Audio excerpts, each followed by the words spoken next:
Okay, that's one. Yeah. You can see it now. Yes, you can see it now. Okay. So, allow me first to greet everyone. Salamat pagi. Good morning to this vibrant, happy, and healthy audience, to our university officials, to the government heads and officers, to our colleagues from various universities, to our students who are attending this international webinar. No, good morning, salamat pagi. And I would also like to thank you, Tere Makasi, to the organizing committee and sponsors for the opportunity to be invited and to share with you in this discussion some of our initiatives at the in the Philippines. So the title of my talk today is on nutrition improvement initiatives for happy and healthy campus. I actually included its community. For my outline of presentation, I'll be discussing to you briefly what's the role of the university, like Malaya University, Universitas Erlanga, no? What our role as a university and the collaborations and the attainment of what we call the Sustainable Development Goals. Then after that, I'll be giving also a brief discussion on how universities would really promote or advance the healthy university concept within the three-pronged function of a university. When I say three-pronged function, that means the instruction, the academic, which is the teaching, then the other one is the research, and of course, the public service or extension service.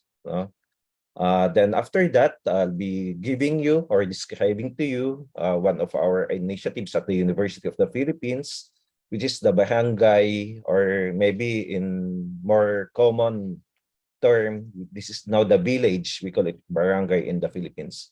The village integrated development approach for nutrition improvement, or the BIDANI initiative of the University of the Philippines. So that will be my outline of the talk for today. So on September 25, 2015, countries, many countries adopted a set of goals to actually end poverty, protect the planet, and to ensure prosperity for all parts of a new sustainable development agenda. So each of the goals, there are 17 here, each of the goal has actually specific targets to be achieved over the next 15 years. And for the goals to be reached, everyone, you, me, everyone of all of us actually needs to do our own part. No, the government, the private sector, the academe, the civil society, and people like you have our own share in achieving the sustainable development goals. Specifically for this international webinar, we are actually interested more on SDG number 2, target number 2.2, which actually focuses on malnutrition. So by the 2030 end, we need to end all forms of malnutrition, including achieving by 2025, that's 2 years from now, the internationally agreed targets on stunting and wasting in the children under 5 years of age, and address the nutritional needs of the adolescent girls, pregnant and lactating women, and older persons. So these are our sustainable development goals. So why are we now engaging the universities like University das Erlanga, or University of the Philippines, or Malaya University, in the attainment of the Sustainable Development Goals, specifically SDG Target 2.2? Actually, the university or the academe is actually placed and a uniquely placed lead to lead the cross-sectoral implementation of the Sustainable Development Goals. Maybe by providing an invaluable source of expertise. We have the expertise and the research and education on all sectors of the SDGs, the 17 SDGs that was mentioned a while ago. in addition to being widely, we are actually considered as neutral and influential players in the society. So the role of the universities is to actually integrate the sustainable development goals concepts and all its facets in our curricula. Come up with university policies, maybe academic and non-academic, that actually integrate, no, or contribute to the achievement of the sustainable development goals. The other one, maybe through partnerships, no? Partnerships must actually go beyond universities.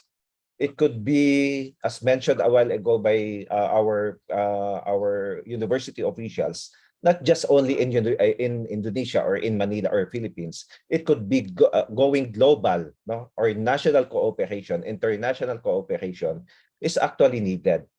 The other one, no, academe actually take the lead role in fostering, no, the country's science policy interface, no, involvement with the national policies and discussion. And the other one is, of course, collaborative undertakings with other institutions. So we have that critical role in education and research and innovation. So we need to actually recognize that involving the university is only one way to attain the sustainable development goal. The key to the sustainable development goal agenda is actually collaboration, partnership working, ensuring that the public, no, the private organizations work together, the civil society including, for the common good. So I would like to introduce to you the University of the Philippines system. It's actually composed of 8 constituent universities, no? And the UP Manila is just one of the constituent universities. We have UP Diliman, UP Los Baños, UP Visayas. No? For the UP Manila, we have actually the degree granting units, the non-degree granting units. We actually house, no, the Philippine General Hospital, which is the largest modern tertiary state-owned hospital in the country. We also have the National Institutes of Health, which is the home for the research units of UP Manila and composed of 15 institute and centers and 40 study groups. For my college, no, the College of Public Health is actually considered as the Semeyo Trofmed Regional Center for Public Health, hospital administration, environmental and occupational health. So the college actually functions as the Semeyo Regional Center for these areas, no, of public health. The other one, we are actually one of the founding universities and member of the Asia Pacific Academic Consortium for Public Health, or APAC-PH. And we have actually hosted last year, and some of you or many of you actually attended that international conference here in Manila. The UP College of Public Health is also designated as the country office of the Asian Health Literacy Association. The ALA, or the Asian Health Literacy Association, promotes health literacy as an effective way to improve healthcare quality and reduce health inequities or disparities between communities, groups, and nations. The College of Public Health is also considered, no, as the Western Pacific Regional Hub for the SISTAC, or the Systems Thinking Accelerator. So SISTAC is actually a global community of practice of systems thinking researchers. And of course, as mentioned a while ago, we are also a member of the Asian University Network Health Promotion Network. So this is the background I'm coming from. So how does universities like Universitas Airlangga, University Malaya, Mahidol University, UP could actually advance or promote the healthy university concept within that three-pronged function of a university? So when it comes to education, we can actually initiate activities leading to the integration of health promotion concepts in our undergrad and graduate curriculum. We can actually disseminate information for the promotion of health awareness, value, and culture among the constituents.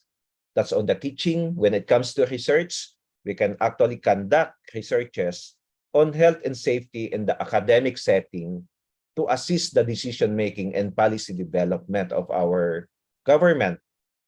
We can actually develop research-based policies and guidelines to actually somehow strengthen the health and safety programs and activities of the institutions.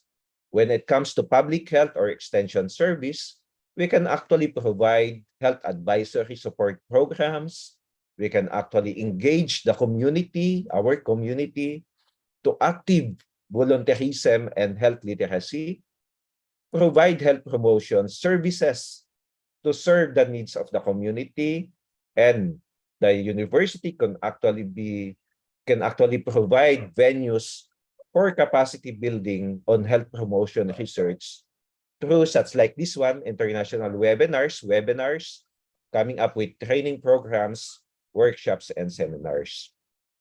So I would like to focus my talk actually on the public service. No? What the university, no, aside from making our internal university, our internal constituents somehow happy and healthy, what we can do outside on that one, which is the public service. So I would like to introduce to you the Bidani. The Bidani, it's actually the barangay or the village integrated development approach for nutrition improvement. It's actually a comprehensive nutrition in development strategy that emphasizes the need to somehow mainstream improving the nutrition of the people, the Filipinos, towards achieving development. So the Bidani Network Program has been working in each catchment areas, we call it villages or barangays, all over the country for the past more than, say, 45 years. No, acting as one of the members of the technical committee of the National Nutrition Council, which is our highest policy when it comes to nutrition, highest policy making body in the country. So I would like to introduce you to the Bidani. The Bidani actually can be traced back, no, its roots or history in the Nutrition Improvement Model or NIM, which is formulated back in 1978 by the University of the Philippines, Los Baños. It was actually an action research program which is funded by the United Nations Food and Agriculture Organization, by the German World Hungry Assistance Program, and by the National Nutrition Council and the National Science and Technology Authority. It actually started with just 6 barangays or villages. No? So these 6 barangays or villages are actually located in 5 municipalities and 1 city in the province of Laguna and Batangas. Then in 1980, it was expanded. Additional 12 more villages or barangays have been added into that network. Then come 1984, additional 50 barangays, no, in the province of Laguna have actually joined that network. So in 1984, the National Improvement Model has actually evolved into what we call now the Bidani. No? So the following year, in 1985, the Bidani as a network program composed of various state universities and colleges, which is led by the University of the Philippines, across the Philippines was actually established. No? So in the year 2000, the University of the Philippines Board of Regents, which is our highest policy-making body of the university, actually formally institutionalized the Bidani in UP Los Baños and UP Visayas during its meeting in August 31, 2000. And in that meeting, no, the board actually cites that Bidani as Bidani as a demonstration of the technical assistance and leadership of the University of the Philippines provides in strengthening the extension mandate of the sister academic institutions of higher learning around the country. Okay, so as I mentioned a while ago, it's actually a network. As of this year, as of last year, 2022, there are actually 8 member state university and colleges. Previously, it's 12, no? Including UP Los Baños. UP Los Baños is in here, which actually serves as the national coordinator, spanning from 647 villages or barangays in 6 cities and 32 municipalities, 11 provinces, and 7 regions throughout the Philippines. So just to show you some old pictures, no, this one is the old office of the Bidani network in the University of the Philippines, Los Baños, and this one is the current home of the College of Human Ecology Research and Extension Center, which is now the house, which now houses the Bidani. No? And in terms of organizational structure, it's not that really a huge or organization. It's actually being led by a program leader, which is being assisted by a program assistant to the program leader, some administrative staff, and component coordinators. No, in the network coordination of SUCs, as I mentioned a while ago, it composed of 8 universities, state university, and colleges. They also have some strategies on what we call the Barangay Integrated Development Approach, Barangay Management Information System, Participative Nutrition Enhancement Program Approach, and the development of communication operations. So that's the organizational structure of the Bidani. These are the strategies being used by the Bidani network. So as a strategy, the Barangay Integrated Development Approach for Nutrition Improvement, or Bidani, is actually a long-term, integrated, and holistic approach in developing and empowering the rural poor in the Philippines. So beyond nutrition, it also takes into consideration, no, since this is a holistic approach, it actually includes agriculture and food security. It actually includes social services, that includes the health, the education, the family services, livelihood and gender development, infrastructure, sports and youth development, peace and order, environmental management, and disaster risk reduction management, towards attaining a nutrition, towards actually attaining a nutrition improvement. No? Through its holistic approach, the Bidani strategy actually aims to achieve poverty alleviation, better health or good health, no? Food security, and good governance for the general welfare of the families and their communities. So these are the operational strategy. Step 1, of course, we do the social mobilization, and some of the activities are actually presented in here.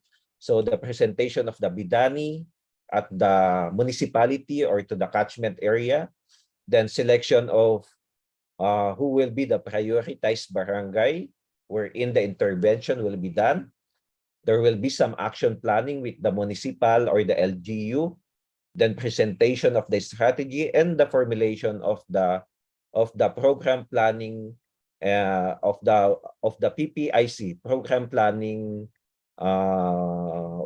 what do you call the IC? Program planning and implementation committee. So the output under step 1 would be coming up with MOA, Memorandum of Agreement, and municipal ordinance, municipal policies at the LGU level. Then after step number 1, we move to step number 2, which is the conduct of the nutrition and situational analysis. Some of the activities includes understanding the nutrition of the LGU, creation of the BMIS or the Barangay Management Information System. And some of the outputs will be, of course, training the use of Barangay Management Information System and coming up with a team that will run that BMIS. And of course, no, installing the BMIS software. Then step number 3, we actually conduct the training and the action planning of the program planning and implementing committee. So this body or the committee, it's actually composed of political, technical, and sectoral leaders in the barangay or at the village level, which is being organized to actually provide the leadership in pursuing the development projects leading to nutrition improvement and upliftment of the general well-being of the community. So this body is also called the PPIC, which is an expanded Village Development Council. No? And some of the outputs would be that the training of the members of the PPIC, and of course coming up with the plan, with the barangay investment and development plan. Then after that, we do the step number 4, which is the implementation and monitoring of the plan and the nutritional intervention. Some of the activities, providing technical assistance in the implementation, and somehow monitoring whether the activities that have been set during the planning stage have been followed or there might be some modification on it. Then the output under step number 4 is actually coming up with projects by area of concern implemented, which is emphasized on the nutrition core committee. Then comes step number 5. That is the time wherein we actually do the assessment and reprogramming of the BIDP or the plan. So this activity actually signals the start of another program planning wherein the next annual BIDP plan is formulated through the reprogramming of that made by the committee. So the activity also allows us to allow some continuity of both the short-term and the long-term plans and projects, which are actually partly accomplished during the year where we implement the Bidani plans. So these are some of the photos. This is circa 1990. So one of the popular parts of the Bidani is actually what we call the food in the villages, pagkain sa barangay. Food in the villages, food carts. It could be in and outside the campus, and their catchment barangays, which actually part of the program. So malinis, it means clean, masustansya, nutritious, masarap is delicious, and mura it means not expensive. It's affordable. Okay. So these are some of the field visits that has been done when the volunteers or members of the Bidani from the university goes and visit the villages. Let me just share to you some of the activities that have been conducted in the past by the Bidani network.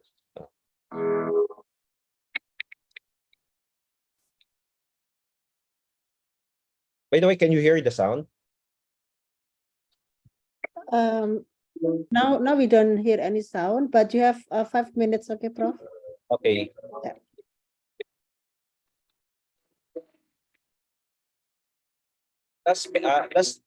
May 2018, a seminar was actually conducted with kabuhayan at sa pag-assess.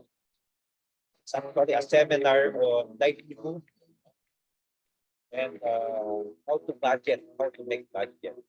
Was conducted by the students of the university in the private school.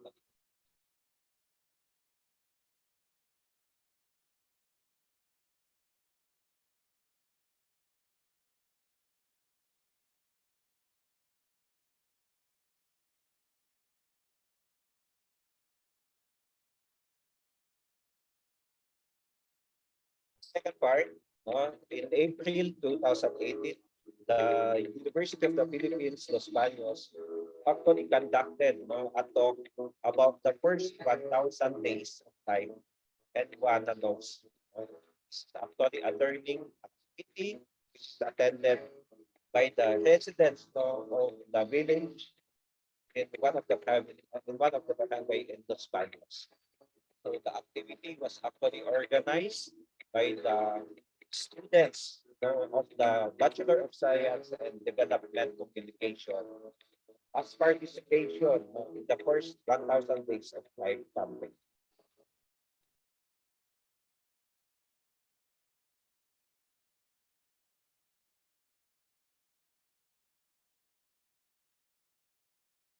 As part, in November 2018, Central Luzon State University actually conducted a refresher orientation on the village or barangay management information system with the officers of the village in the province of Quezon.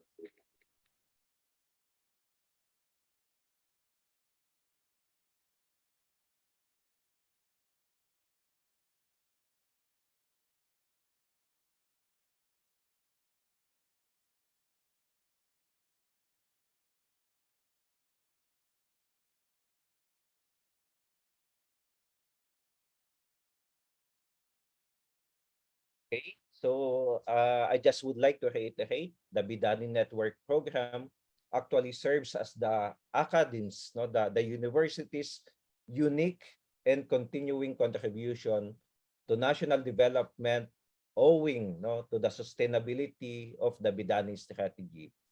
On the side of the governance, it actually enables, it empowers the local leaders and the people to actually appropriately intervene.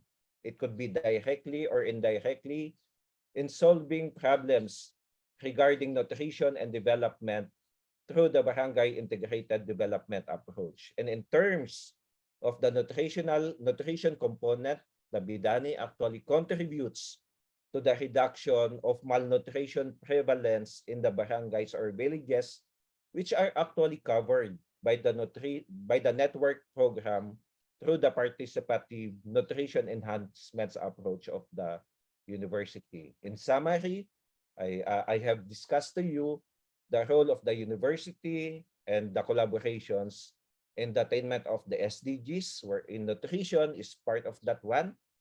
I have actually highlighted also to you how the universities could advance or promote the healthy university concept within our three-pronged function in teaching, research, and extension service, and that the Bidani initiative of the University of the Philippines, I actually discussed to you some of their strategies, some of their activities that somehow we could learn when we want to somehow expand our concept of healthy university, because the communities are actually part of the university's community. So with that, I thank you very much. Terima kasih. Thank you to the organizing committee, to the sponsors for giving the opportunity to be invited and speak to you in this international webinar. Thank you. Terima kasih. Thank you, Prof. Fernando. You're welcome. Terima kasih kembali. You learn Indonesian especially for this event? I have to Google it. Yeah. But it's very interesting when university actually has a role in maintaining the health of the community. And this one, what your highlight is about the Bidani, right? So Yes, maybe in the Q&A session will be a lot more question regard to that. I also invite the participant to write their question in the chat room. But right now we have one. Maybe you can read it first, but I'm gonna let you answer when we are in the Q&A session. Okay. sure. Right. Thank you. And please stay tuned because we will gonna give you a certificate by the end of the session. Okay, All thank right. you. Okay, and then the next one, I would like to invite our second speaker. And this is a very long partner of ours from AUN HPN. We have the honor here to the honor Dr. Wiwat Rajana Pitayakom, MD. Let me share his CV.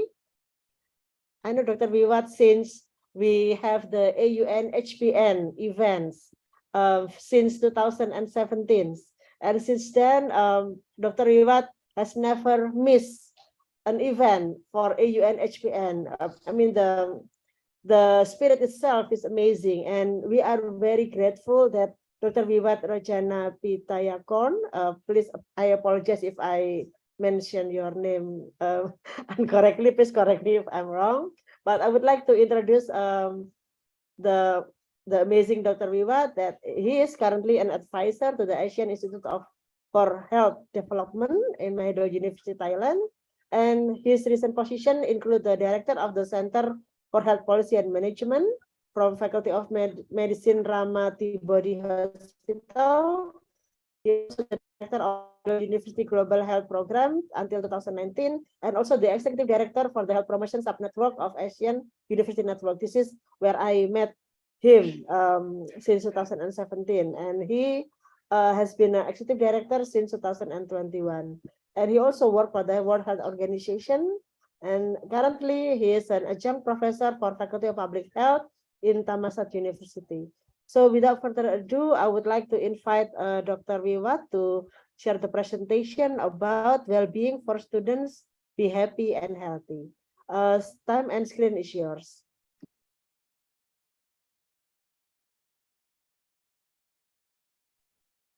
Thank you very much. I'm going to use my set of slides for the presentation. Thank you very much for inviting me to join this very prestigious conference, webinar. You spell my name correctly, and I'm very sorry that I have some difficulty of keeping my name to people to pronounce, and most of the time they have some difficulty, and this is normal for Thai people to have a long foreign name. I don't need to explain why, but that's a reason that many new Thai citizens, I can say that they are new Thai citizens. They have to change their family name from the original non-Thai word into Thai, and by law you cannot use the one that already been in use. So you have to find some longer and longer names to use as a family name. I'm assigned to talk about well-being for students and how to make them happy and healthy. And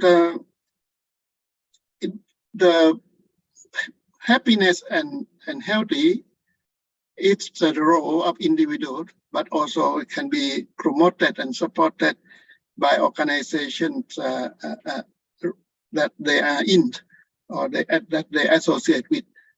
And I go to the internet and search for the word well-being. We know this word very well, but the exact wording, exact meanings, and that have to be the written one. It's not easy for us to explain. I got this from one website. It said that well-being is a state of being comfortable, healthy, and happy, and also in good mental health. I used to work for the World Health Organization for over 10 years. So in my DNA, I always consult World Health Organization for the exact meaning or description of the term in the health field. And the WHO provide the definition for well-being as a good quality of life. So I use these two websites together and come up with a few components of well-being, including being healthy, having good mental health, having good quality of life, and having high satisfaction in life. So altogether of this link with health promotion, disease prevention mean healthy, no disease.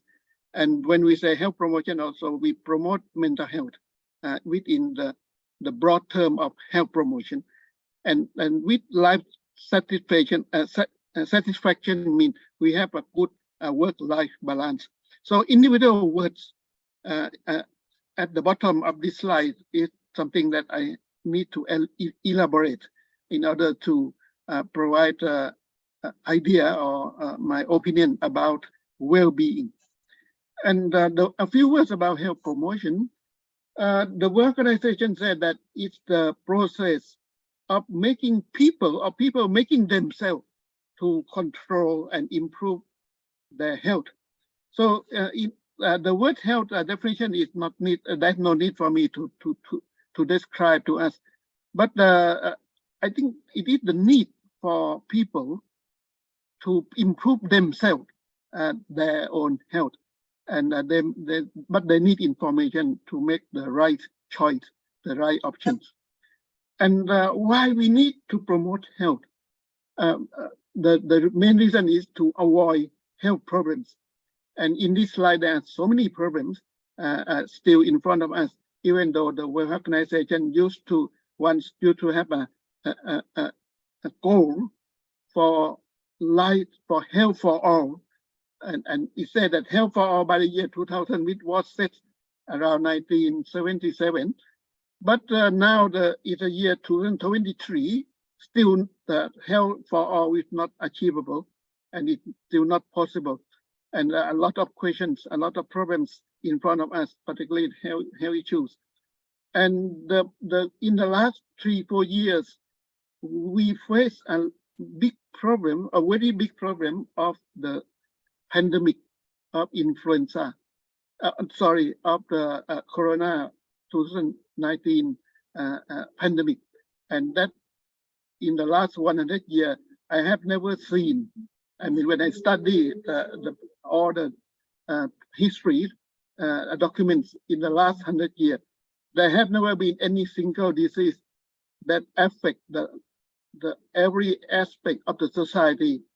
You know, traveling, transportation, education, trading, and all the business were affected by just one single pandemic. And you see in this slide, there are so many more problems in front of us, and how can we avoid this? In the next few slides, we will understand the way how to avoid these things, these problems. And already, I'm very lucky that Professor Fernando Garcia already mentioned about the SDGs, or Sustainable Development Goals. There are 17 of them, and I'm very much involved in the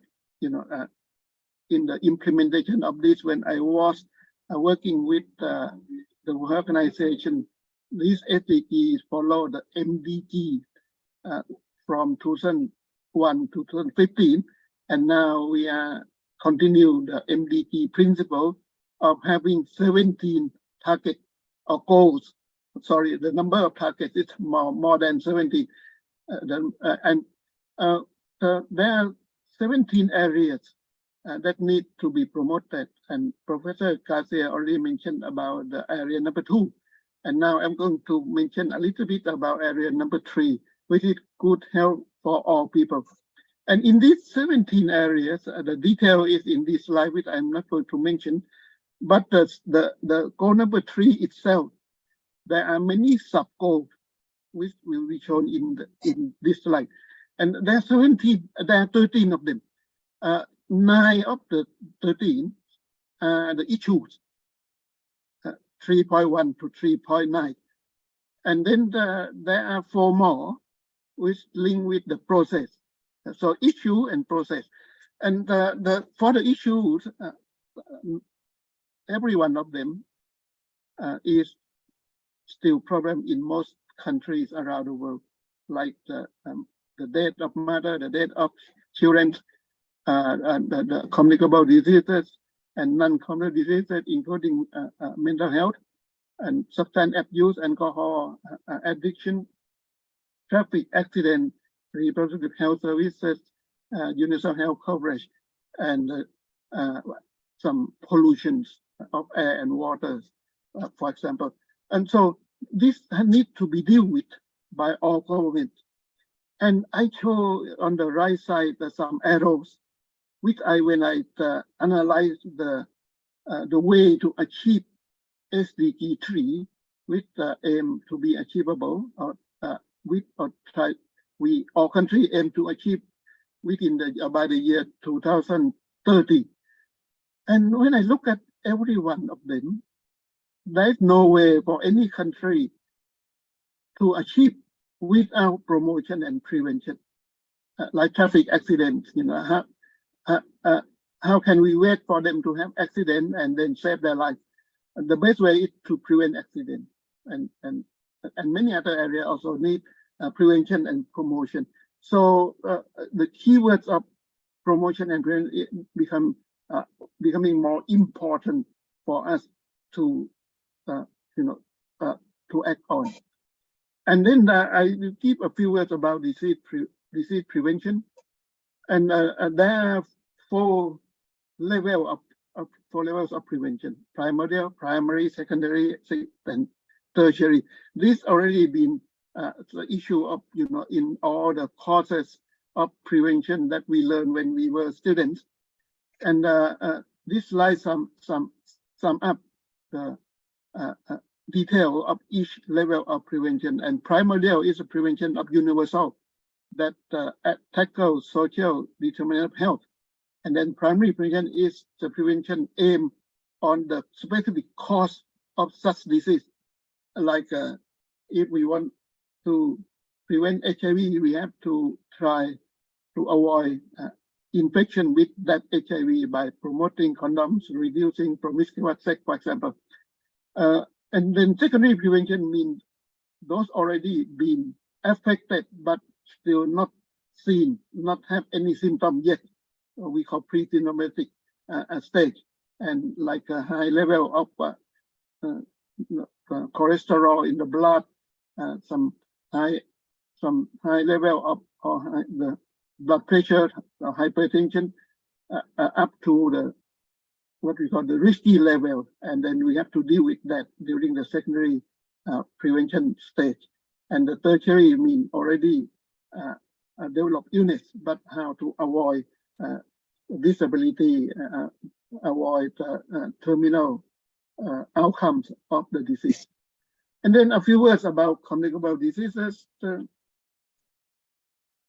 I don't need to mention at all about emerging and re-emerging communicable diseases. Now we are still facing many endemic diseases in our society, like hemorrhagic fever, malaria, tuberculosis, HIV/AIDS, and then in the last 4 years, the COVID-19. And in this slide, which I got from Wikipedia, is a very good picture of a presentation on various emerging and re-emerging diseases from various geographic locations around the world. And in the I used to work in communicable disease for so long, and I thought that after we have drugs, we have vaccine, we have good sanitation, communicable disease over. But the emergence of COVID-19 is a situation of phenomena that proved me wrong, that we have still to be alert in order to tackle the re-emerging and emerging communicable diseases, which are still a big problem around the world. And now a few words about NCD. NCD is something that a group of disease that at first we think that it's a normal in our life. We have to deal with it. It is unavoidable. But subsequently, we learned that it is linked with a few behavioral problems, like drinking alcohol, smoking tobacco, and then having some unhealthy food, and then living without exercise, without physical activities, and then lead to some diseases on the right side of this slide. And it is totally avoidable. So the work on NTD is now one very important area of all countries around the world to tackle, and it is workable. It is there are many uh, interventions to deal with NTD prevention, and it linked with some behavioral, physiological, and social risk factors, which is listed very clearly in this slide. And I'm not going to mention about some initiative of how to deal with NCD prevention, and this the list of many areas of work that government, most governments are dealing with it. And then just think about 6-7 years ago, the World Health Organization, which was assigned by the United Nations, has come up with this target that by the year 2025, all the world should achieve in reducing, the problems from NCD, like 75% of reduction in death, and then reducing alcohol by 10%, increasing physical activity by 10%, reducing salt consumption by 30%, tobacco use by 30%, for example. And then now come to the role of universities in promoting, preventing emerging diseases and NCD. I think the university role is not only just to educate students, but also to build a workforce in the society after they graduate, if they have the prevention and promotion of health problems, of health activities in their mind, in their DNA, after they join society, in the society, being a leader in the society, they will improve health of the whole population setting, and the whole population by after they learn from us on how to do it, and that is the role of university to produce good graduates to serve the society. I used to ask a group of professors in Japan about the activities that make Japan a country with highest expected, what we call the life expectancy in the world. So I asked them what the ministry do in promoting the very long life expectancy. And they laughed and they said that it's not the role of Ministry of Health, it's the role of Ministry of Education. They educate students, to be good engineer, for example, but also to live long. And then which means that the role of university in promoting health is very critical, and it's not to promote only in faculty or university with health subjects, but also in all subjects, in all occupations, in all faculties in any university. And there are a few areas of health promotion to be considered as the role of university: teaching, and then providing some services to students, some services like health promotion service, implementing healthy workplace program through healthy university initiatives, building capacity of workforce, teacher, professor, and to educate students to become future health leaders, and conduct some sort of prevention research, support development of healthy public policy to be the brain of the government in developing food policy, and then to implement effective interventions within the university and also with the society outside the universities. And some of us already mentioned about AUN. I would like to mention very briefly what is AUN. AUN is a formal body in ASEAN to promote cooperation among universities in this region. And there are 30 universities as members of AUN right now, and they try to limit at 30, but they expect these 30 to be key universities to support other universities in the areas that aim to be promoted by AUN. So there are many sub-networks of AUN to deal with some specific issue, which is shown in my next slide. But this slide shows the 30 members of AUN, and therefore in Indonesia, and you can see Kacamata UI and Institute of Technology Bandung, and then Langsa. And the sub area we call network, sub-networks. There are many of them, and AUN HPN is one of them. When it was set up in 2014, Maidonili was assigned to be the convener, and I was assigned to be the first executive director of the AUN HPN. And this AUN HPN, we call it a thematic network. And one product of this AUN HPN is this black book. It is called HUF, HUF, HUF.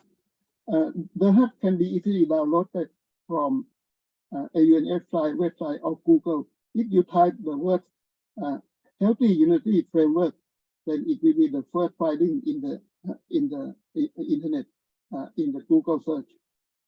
And in this black book, there are 22 areas that university should do in order to promote healthy university. 5 On the more left side, minutes, sorry? 5 more minutes. Okay. One is the system and infrastructure. There are 9 areas of them. And then thematic areas. And there are 2 sets. One we call zero tolerance, 6 areas: smoking and alcohol consumption, drugs, gambling, violence, and road safety. And then 7 areas of health promotion: health literacy and mental health, which is listed here, social interaction, physical activities, healthy diet, linked with the Professor Fernando Garcia issue, safer sex, and then work-life balance. And then my last 2 slides is about the rating system. It is a system that's set and approved by the AUN rector meeting or AUN university. 30 members already approved this.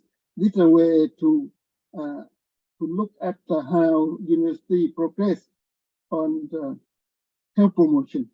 And the black book is used as reference. Those 22 areas follow, track, and do and see what progress, how much progress each university has, and then we provide the 1 star to 5 star, even 5 plus of the progress. And this is something called HERS. And it is developed based on this 22 area of HERS. And now we have so many universities involved in this cell rating. And our president is now traveling to provide some sort of certificate of achievement. And as mentioned by our vice rector this morning, that UI is already achieved, have already achieved up to the 4 star, and in the next 1 or 2 years, it will be 5 star for sure. And so these are some evaluation criteria that's set by the rector meeting, by the consensus of all members, to use as the frame for measuring progress. So I would like to end by saying that I request all universities to pay attention to these 32 areas And once you achieve success in this 22 area promotion, we can say that you achieve healthy university, and all students will have put up to high level of well-being. Thank you very much. Thank you, Dr. Rivat. Amazing presentation, and we can learn so much about creating a well-being university, like you said, because in SDGs itself, it contains a lot of promotion and prevention area, which is perfect segue or perfect start for all the university to start doing things for being in the state of well-being. And this is what Universitas Airlangga trying to do. We are creating a well-being university by saying that UNAIR is happy and healthy campus. So this is our jargon for the first last year, and then we will continue till the next one. Thank you, Dr. Iwat, for the presentation, and I would like to announce to all participants that I said earlier that we will have two presenters, two speakers for the first session, but I don't wanna postpone something that is very important. So I would like to invite also the third speakers. And if you please, could you stop share for the moment? Who is this? Dr. Iwat, could you stop share your screen? Yes. Okay. Yeah. Because I would like to invite the third speaker. The third speaker for today is, let me see my note, Prof. Dr. Sanjay Rampal with the zero tolerance and physical activity for a happy and healthy campus. But please just let me show your brief curriculum vitae for the participants. And if you, with your permission, I would like to share it also with our participants so they can learn much more about you and your research area and everything. So Prof. Sanjay Rampal is, let's see, this is also a long curriculum vitae. I will try to summarize as best as I can. He's currently in the Department of Social and Preventive Medicine, Faculty of Medicine, University of Malaya, and you are currently Deputy Dean of Research since September 2021. And we can see the long biodata. That's a short one. The long one is in the next pages, but I would like to highlight that he got the Doctor of Philosophy from Johns Hopkins University, Master from the Harvard University, and Bachelor from Bangalore University. So there's a lot of experience that you will share with us today, and I would like to scroll down quickly and let our participant to download your curriculum, continue reading your works. Okay, so I would like to stop share and invite Prof. Sanjay for the next 30 minutes. You can give your talks, and then we will continue with Q&A for the three speakers. Time and screen is yours. Thank you. Thank you very much. Without further ado, I will be starting the presentation. So first of all, can you hear me? Can you hear me? Yes, we can hear you. Yep. Okay, and excellent. we can see. Yes. Okay, excellent. So first of all, thank you to the organizers and the university for inviting me to share my experience over the next half an hour or so on this topic of zero tolerance and physical activity for a happy and healthy campus. So my name is Sanjay Rampal. I'm from the University of Malaya, and I've been introduced. Thanks. Next is, so what is zero tolerance? I think it's important to note that based on the title today, we're not talking about moderation. We're talking about zero tolerance. So basically, there's no shades of gray. So typically, when we think of behavior, when we think of lifestyles, when we think of policies, at times that there is a spectrum between white and black, a spectrum between well-being and disease. But when we talk about zero tolerance here, we mean it's either allowed or not allowed. And with regards to zero tolerance, that means something which is not allowed. So what are these zero tolerance activities? So it's smoking, alcohol, illicit drug use, gambling, violence, bullying, and sexual harassment, road safety violations. So this has been decided by the UNHPN to be zero tolerance activities for a university campus.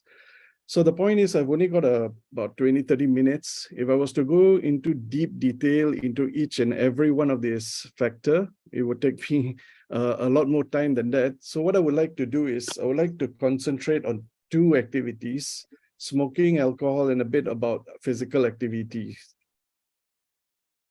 So it's important that, number one, that we all in the university community say no to smoking. So it is common to have policies which state that there is no smoking allowed, but I think it's very important that we convert the mindset of our staff and students in the university that smoking is bad and smoking is harmful to health. So here is just some statistics that I got, right? If you look at the top 10 global cigarette markets, Indonesia is actually number 2 in the list. And the other ASEAN country in the list of top 10 is Vietnam. And interestingly, if you look at the table that I have, just give me a second, I will pull up the pointer. So if you look at the table here, it's very interesting to know that in the ASEAN countries, right, the cigarette retailers, the density of cigarette retailers are much, much higher than the density of physicians. So the point to note is, you typically have, like Indonesia, 381 cigarette retailers. That means these are shops selling cigarettes for every 10,000 smokers. Whereas when we talk about health, when we talk about medical officers and doctors, we only have 4 in Indonesia per 10,000 population.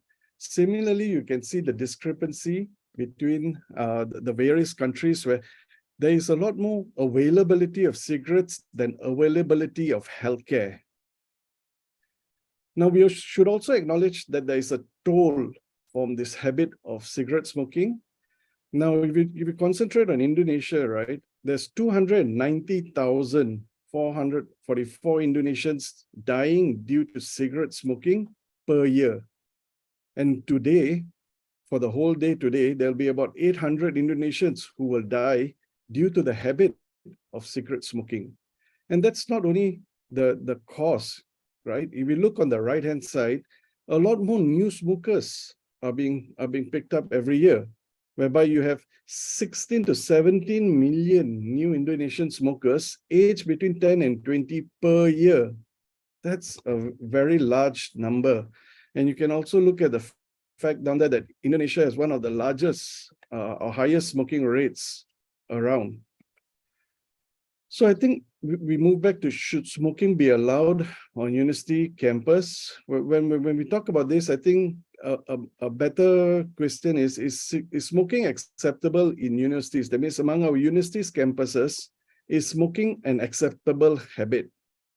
So and the other question is, if people have already started smoking, do campuses have smoking cessation programs for staff and students?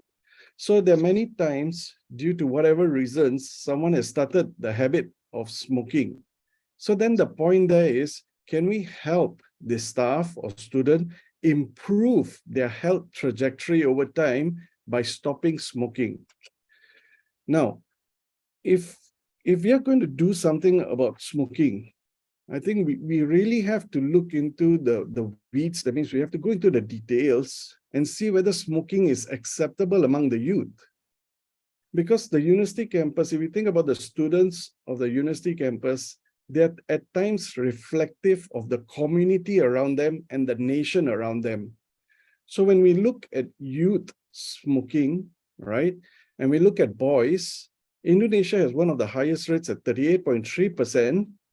And if we look at Wipro as a region, the Western Pacific has the highest smoking rates for boys in the world among the different WHO regions. Now, Malaysia is not far behind. Malaysia also actually has a very big smoking problem among males, which has now also increased among females. And I will come to this later on. So if you think about the Southeast Asian and Western Pacific regions, they have the largest numbers of youth cigarette smokers of the global total respectively, right?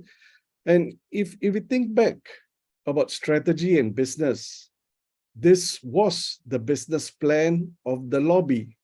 If you think of tobacco lobby and the tobacco companies, this was part of their strategic business plan many, many years ago. So if I can quote 1974, they were looking at the youth of 14 to 24 years old, right?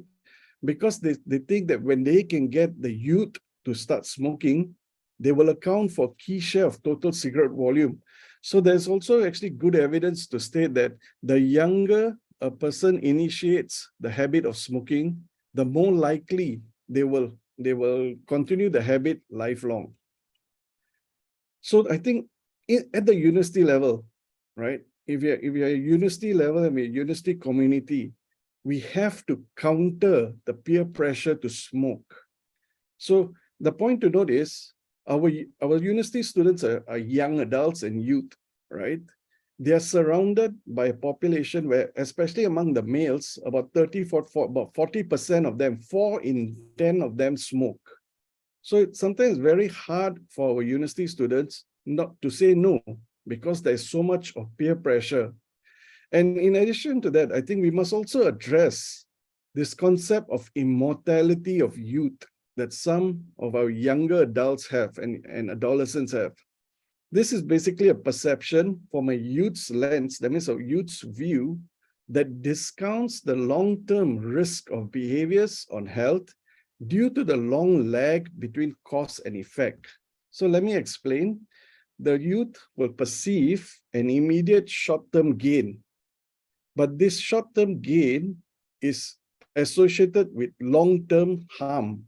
But they discount the long-term harm because it is very far and they cannot perceive its effect in the immediate present. So I think what is important is that we should emphasize the value of smoking cessation. So there's two things. One is prevention. As Prof. Viwat just now said, that primary level of prevention is key, right? However, if our university students have already started smoking, smoking cessation is very, very important. This is because the younger we get them to stop smoking, the less the harm on the overall health of a university student. And there's also a strategy to portraying the benefits, right? So I'm sure many of you would have seen this, that there are health benefits in quitting for all tobacco users. When we talk about the older adults, and I don't mean like very old, I'm talking about middle age, about 30, 40s, right? Or 50s. When you talk to them about the benefits of quitting tobacco, you typically concentrate on this spectrum, the spectrum on the right of the spectrum, where you're talking about decreased risk of cancer, decreased risk of heart disease in later life, because this is what their immediate perception of risk is. But if you're talking to the youth, if you're talking to younger adults, maybe we should be concentrating on the left of the spectrum. What are the immediate and the short-term benefits of smoking cessation? And just talking about benefits is not enough. We should also provide access to our students and staff to smoking cessation programs at the university level.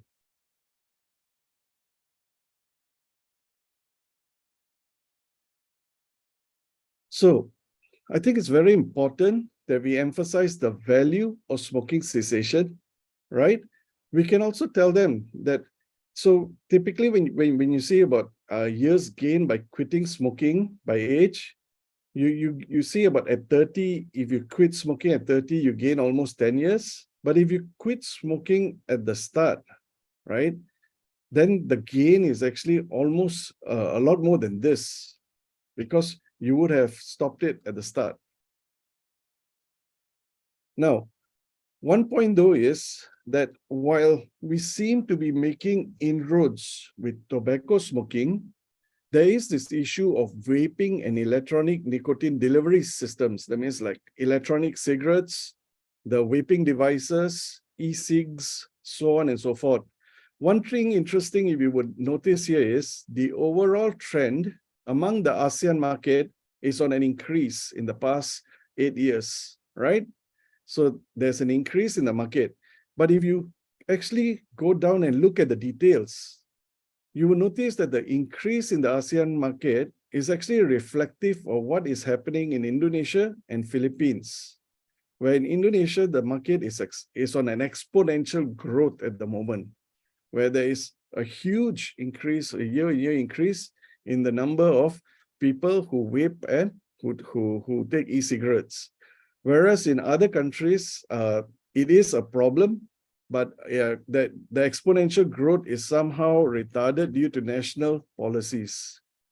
One point about vaping and electronic nicotine delivery system is the penetration of vaping and e-cigarettes into the female population is vastly increased compared with smoking.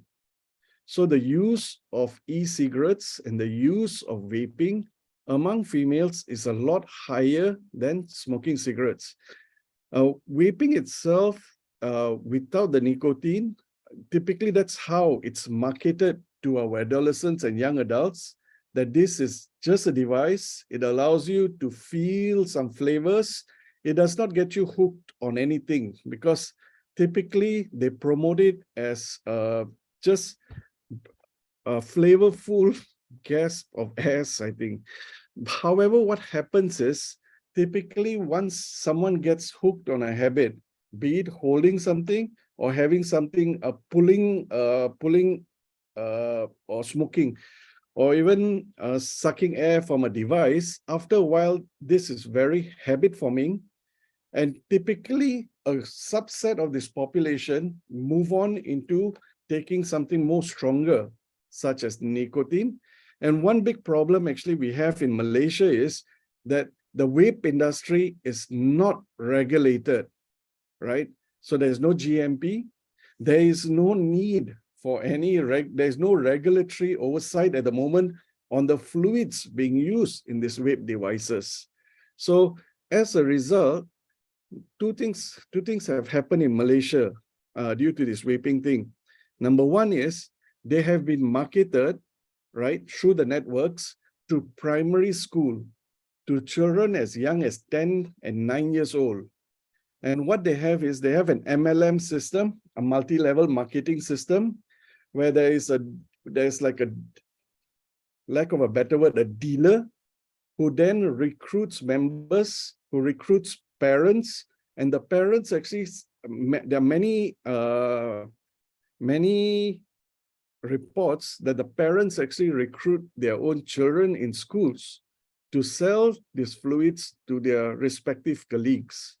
And one problem in Malaysia that we've had is recently we took out the nicotine substance from our poisons list.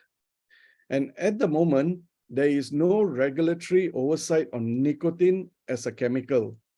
So actually, at the moment, it's perfectly legal for anyone to vape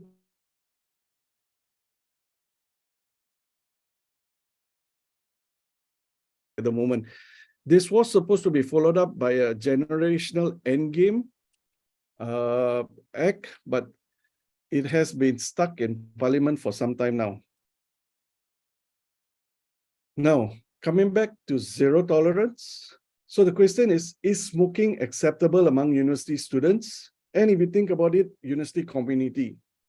Here is where I think we from public health, we from health sector, we as university administrators have the important role to promote and to ensure that our community, our university community views the habit as harmful. It's not going to be easy, but that is the role that has been put onto the university.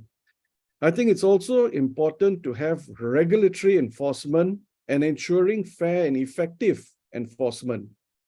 So this is where it is important to note, because ASEAN is a very big region, each of our countries have various regulations in play. I think it's important that at a university level, we are very clear with number one, is smoking allowed anywhere? And number two, if smoking is not allowed anywhere, what happens when someone smokes? Number three, how are we going to enforce this, right? So will you have to call the local health authority, or can that power to fine or the power to compound be, lack of a better word, turun kuasa to the enforcement officers in the university? That means the power to compound these offenses are then given to the university personnel themselves. I think it's also important to note that campuses should have smoking cessation or stopping smoking programs for both staffs and students. Now, one point is politics and economic gains can get in the way of health. So cigarettes, as with any other commodity, there's a price to it. Some people gain from the sale of cigarettes and from the harm cigarettes does. And sometimes there's even political circles that are influenced or associated with the tobacco lobby. Now, this is where then we move along and we talk about the industry's influence. I think this is very important also, that the industry, if we are clear that smoking is bad and smoking is harmful, there should not be any marketing by the industry on university campuses. That means there should not be any PR, there should not be any advertisement or sponsorship by the industry. Now, in what we have done is, in addition, so in Malaysia, what we're trying to go for is we're trying to go for this Tobacco Product Control for Public Health Bill 2023 and Generational Endgame. So this act will actually introduce an act that will eliminate the availability of cigarettes to all those below the age of 21 generations onwards. That means, to think of it simply, someone who is 20 years old today, if this act is passed, someone who's 20 years old today will never be legally allowed to purchase cigarettes throughout their life, because this is a moving target. So when they're 20, it's 21. When they're 21, it's 22. And not only them, but everybody born before that year will not have legal access to smoking cigarettes. And one thing that we can do as a university is we can create advocates. So this is just an example of our students who were from our Master of Public Health program, actually, who did a few things. They've come up with regular press conferences. They've written to the media.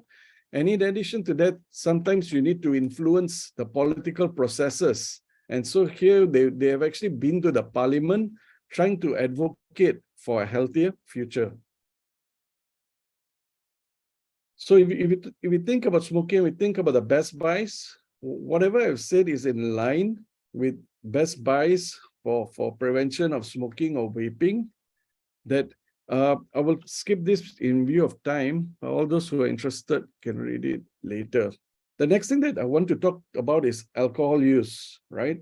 Alcohol use is a bit more complex to prevent and control. There is two things to me. Number one is ambiguity of long-term benefit versus harm, right? And this may have prevented a zero tolerance attitude in the past. Its tolerance is also heavily influenced by religion and culture. And there's also very strong industry influence in marketing and lobbying. And some people view alcohol taxation as income into the general budget. So there's this point that even though people consume alcohol, because it contributes to the budget, let them be. Now, coming to the ambiguity of long-term benefit and harm, I think this can be traced to this 1991 paper by Eric Rim. Eric Rim was actually my supervisor for my Master of Public Health. And at that time, the evidence was just building. And I must say this was 91. From 91 to the mid-2000s, evidence kept on building about an inverse association. So the issue was, it was clear that excessive use of alcohol was bad. But the point that was brought up by many academicians was, is alcohol in moderation, that means is low doses of alcohol good for health? And this issue continues to be discussed today. However, this year, we have had a very big research paper that came out that was actually a systematic review that looked at the association between daily alcohol intake and risk of all-cause mortality. And what this paper concluded, this is from JAMA, is that this paper concluded that excessive drinking was bad, right? So you drink too much, it was bad for your health. However, it also concluded that low volume alcohol drinking was not associated with protection against death from all causes. And I think this is very big, because if there is no benefit from drinking alcohol, then there should be a zero tolerance to alcohol.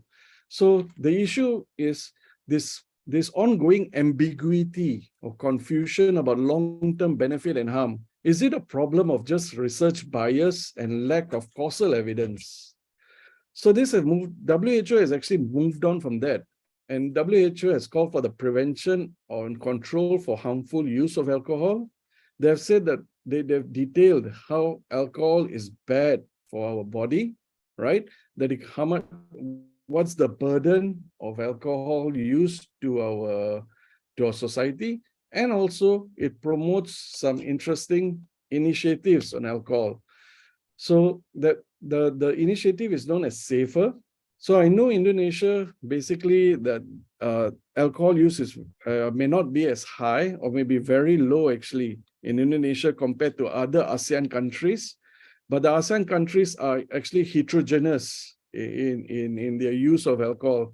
So when we talk about the SAFER initiative, which is a world free from alcohol-related harm, they talk about strengthening restrictions on alcohol availability. We have seen that in Malaysia, where shops have stopped selling alcohol after a certain time.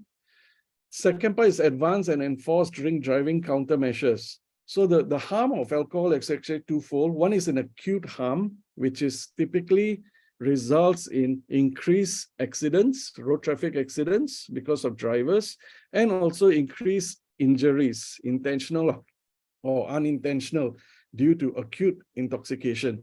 So with regards to road traffic accidents, advanced and enforced drink driving countermeasures, then also to facilitate access to screening, brief interventions, and treatment. I think this third point is also important. So one thing that is common for alcohol use is in what I see is in many places we talk about no alcohol use, but we don't seem to be doing the secondary prevention or tertiary prevention, whereby we are trying to limit the harm of alcohol by making those who consume alcohol to stop. Now, there's also enforcing bans on comprehensive restrictions on alcohol, advertising, sponsorship, and promotion. So this is basically to limit the industry's reach or the industry's influence on our communities. Lastly is to raise prices on alcohol. 5 more minutes, Prof. Yep. So that basically nicely summarizes a view for zero tolerance for alcohol use. So it number one states that there is no benefit from the use of alcohol. Current evidence shows no benefit from the use of alcohol, short-term or otherwise. Alcohol is associated with long-term harm, so there should be zero tolerance for alcohol use in universities. Now, there are the other zero tolerance activities. As I said, I will skip this in view of time and to keep to the specific time. But we can go and discuss this further on another day. And I was talking about bad lifestyle habits or behaviors. I thought I'll just pick one because physical activity is actually a very good lifestyle behavior, and we should promote this. Now, the point about physical activity, though, is in the university settings, physical activity is actually a lot higher compared with the general public due to the age groups of the university students. What is more important with physical activity, though, is that an environment should be conducive for active transportation for people to walk, and there should be available space for them to carry out physical activity, either through sports, through non-exercise, or through other forms of exercise. Now, just to conclude, universities should promote a healthy lifestyle. University students are our future. A healthier student community will lead to healthier nations. University communities is like a village. What each person does affects the other, and only together can a village prosper. Thank you. Thank you so much for sharing some of the experience that you have with your university, Prof. Sanjay. Thank you. And because of the time, I would like to just highlight some of your talks today that you think zero tolerance is important, and the students is actually the advocates. So this is what we also conducted in UNAIR. We have SOBI, Sobat Happy and Healthy, where students are becoming our agent of change with inside the university and outside the university. And agree zero tolerance has to be applied, implemented, and there has to be some kind of a program that actually help them to stop using the smoke or the vaping or everything, which is cannot imply applied regulation without actually help them in stopping their bad behavior. So thank you for the sharing. Now, host, please help to mute the participants. All right. Okay. All right. Okay, now we only have several minutes, so we will have 30 minutes or less to do a discussion. But as you can see in the chat room, we have a lot of people already asked whether in English or in Bahasa. Now, because there are a lot of people who ask the question, I would like to divide the question for the three of you. Okay, so the first we have Pak Haryo Megatsari. This is a lecturer also in our university, and I think the question is relevant to all of you. So maybe in answering your in giving your answer, you can also give some kind of experience, the challenges that you face in implementing health promotion in your area. So please keep in mind to also answer this one. But I would like to continue scroll down the question, and this is especially for I can see the question in Bahasa Indonesia, and it's about to create healthy environment. What are the challenges? Because the challenges sometimes come from the person closest to you. For example, the smoking habit by the parents, by the father, and then also the college or the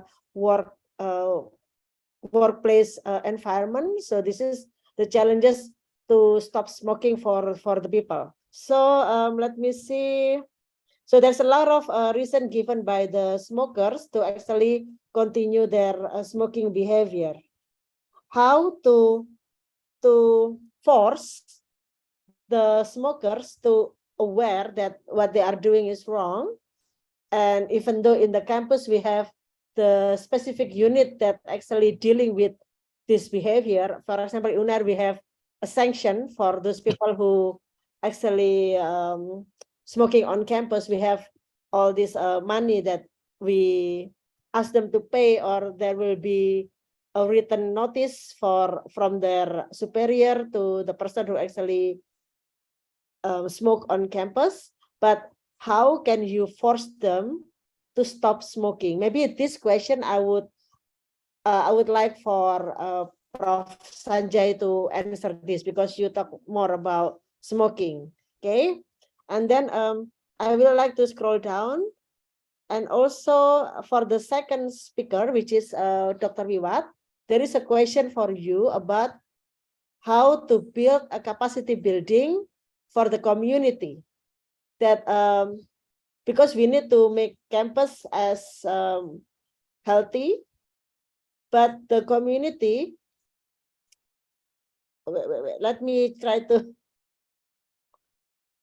okay, so how can we make community empower? Because sometimes when we create a program for the community rely heavily on us. So how to make them aware, how to create a capacity building for the community. For example, for the children, when they give you supplement, food supplement. So this is maybe also can be answered by Prof. Fernando, I guess, because you talk a lot about nutrition. And okay, so how can we create a community empowerment by doing improving the capacity? Maybe that is the question that I read from the chat room. I will continue to read the next question after you answer.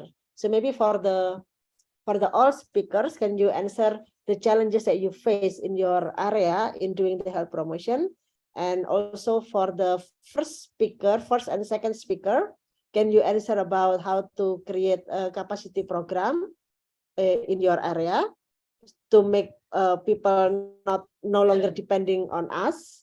And also Prof. Sanjay, could you answer about the smoking behavior on campus, how to actually stop them doing that behavior? Okay, go ahead. Maybe start from the first presenter, Prof. Fernando.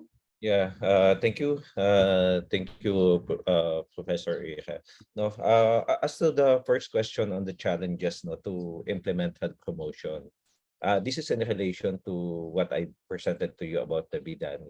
Actually, some of the challenges is getting the buy-ins of the local of the local governments or the villages individuals. No?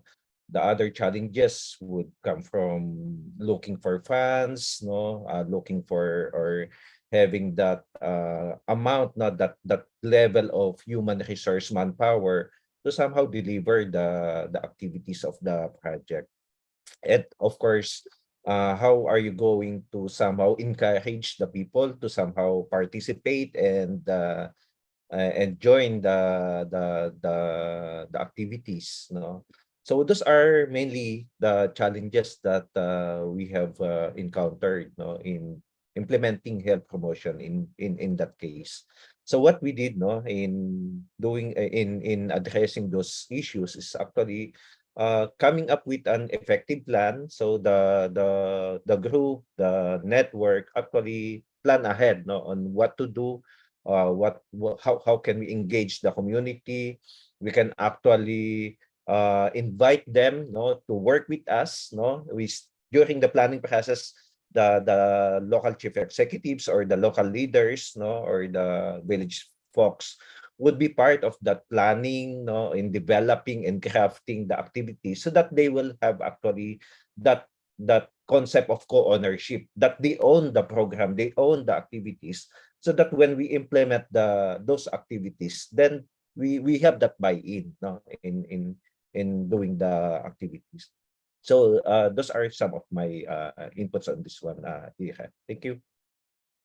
So the first answer is to the challenges will be could you repeat again? The challenges will be On getting the buy-ins, no, getting the buy-ins of the community getting the buy-ins. leaders, no, having them participate, no, in Yeah.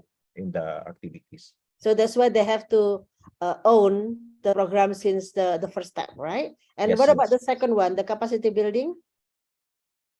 Which one? The capacity building. Yes. Well, for the capacity building, I think we really need to work together to. It's not just the University of the Philippines that will be working on it, but mainly in inviting some partners, no, some development partners. The local government units would be part of that planning stage, no. So we actually don't just go in the community and give them whatever the things that they needed. What we need to do is to identify if we pull out, no, eventually in that community, uh, are the people in that community have the resources. So we invite partner organizations that can actually work with the community in whatever their needs, no. So those are some of the things that we actually did, no, in capacity in providing capacity building for them. Yes, and it will make the community stop relying on us so heavily. Is that what you're trying to Yes, say? yes, Yeah, yes, okay. yes. Right. Thank you, Prof. Fernando, Thank for you. the answer. And I would like to invite Dr. Wiwat to give response to the first and second question. Yes, I think for the biggest challenge is to set central policy of the university on health promotion. Because if the directors or the president set this policy, first time in Mahidol University, the president Banjong already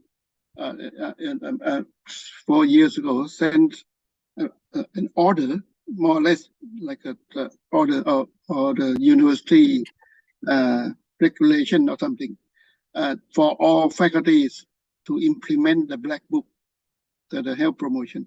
And if without this type of policy, then each faculty will not pay attention on it. And so that's the big challenge, because they consider this as a very minor issue. Actually, it's a very important one, because you are going to set some sort of environment that conducive for health promotion. And without this policy, it's very difficult for head of each faculty to tackle or to deal with it, okay, or put effort on it. For the second question,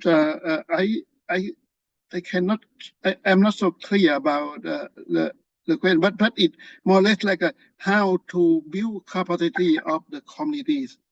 But the term capacity in that question is like how to provide aid to the community. And please understand that university is not the unit or the organization for providing aid, like giving meal or whatever a community to the communities. The strength of university is technical leadership, and so it is essential that if they want aid from university, we should let them understand, or make them understand that the product, the very valuable product that we can provide is not food. It is the technical know-how. And then university is strong enough generally when want to talk with the local leaders.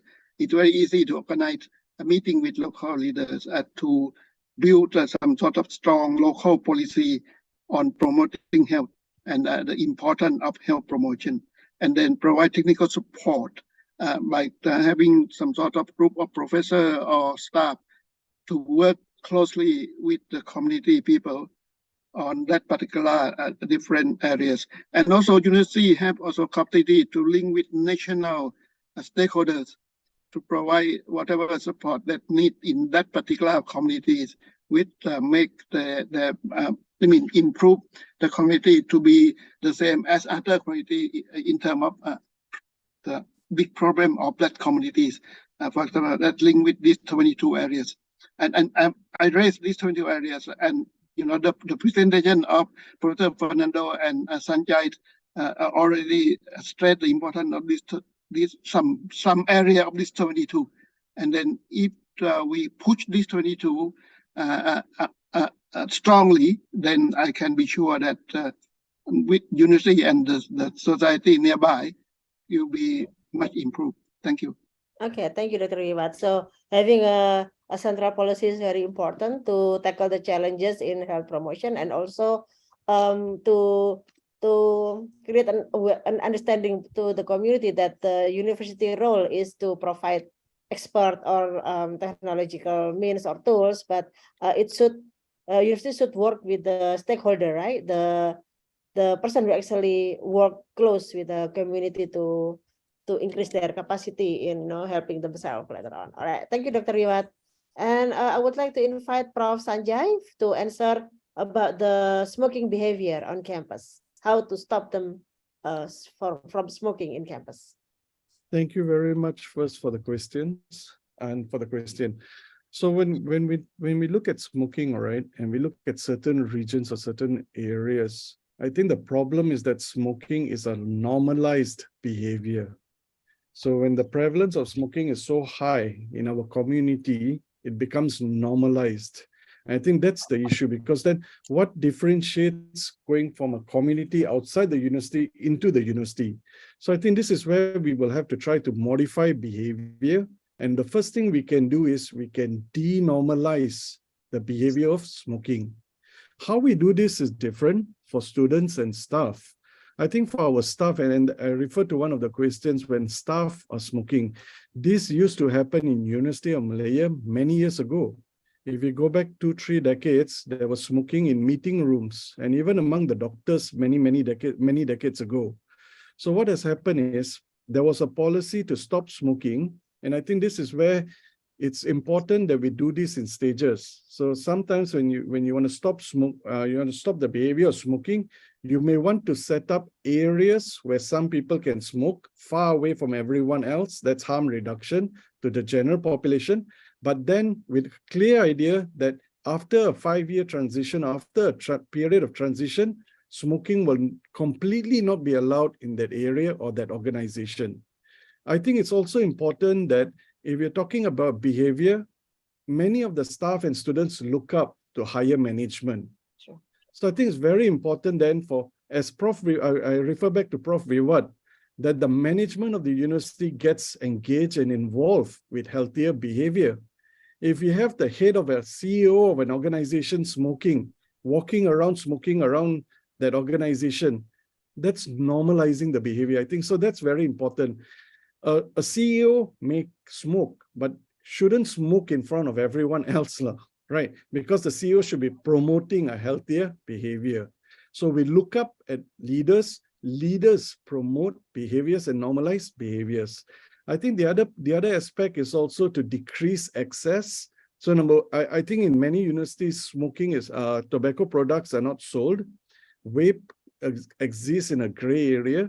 So I think we should ban all access to tobacco and vape products, not only in our university, but we can follow, I think, Thailand's model, where what they do is they even ban around the university, a certain radius around the university, you're not allowed to sell. So the idea is when you decrease access in the long period of time, you make it a bit more harder to continue the habit, so the habit decreases.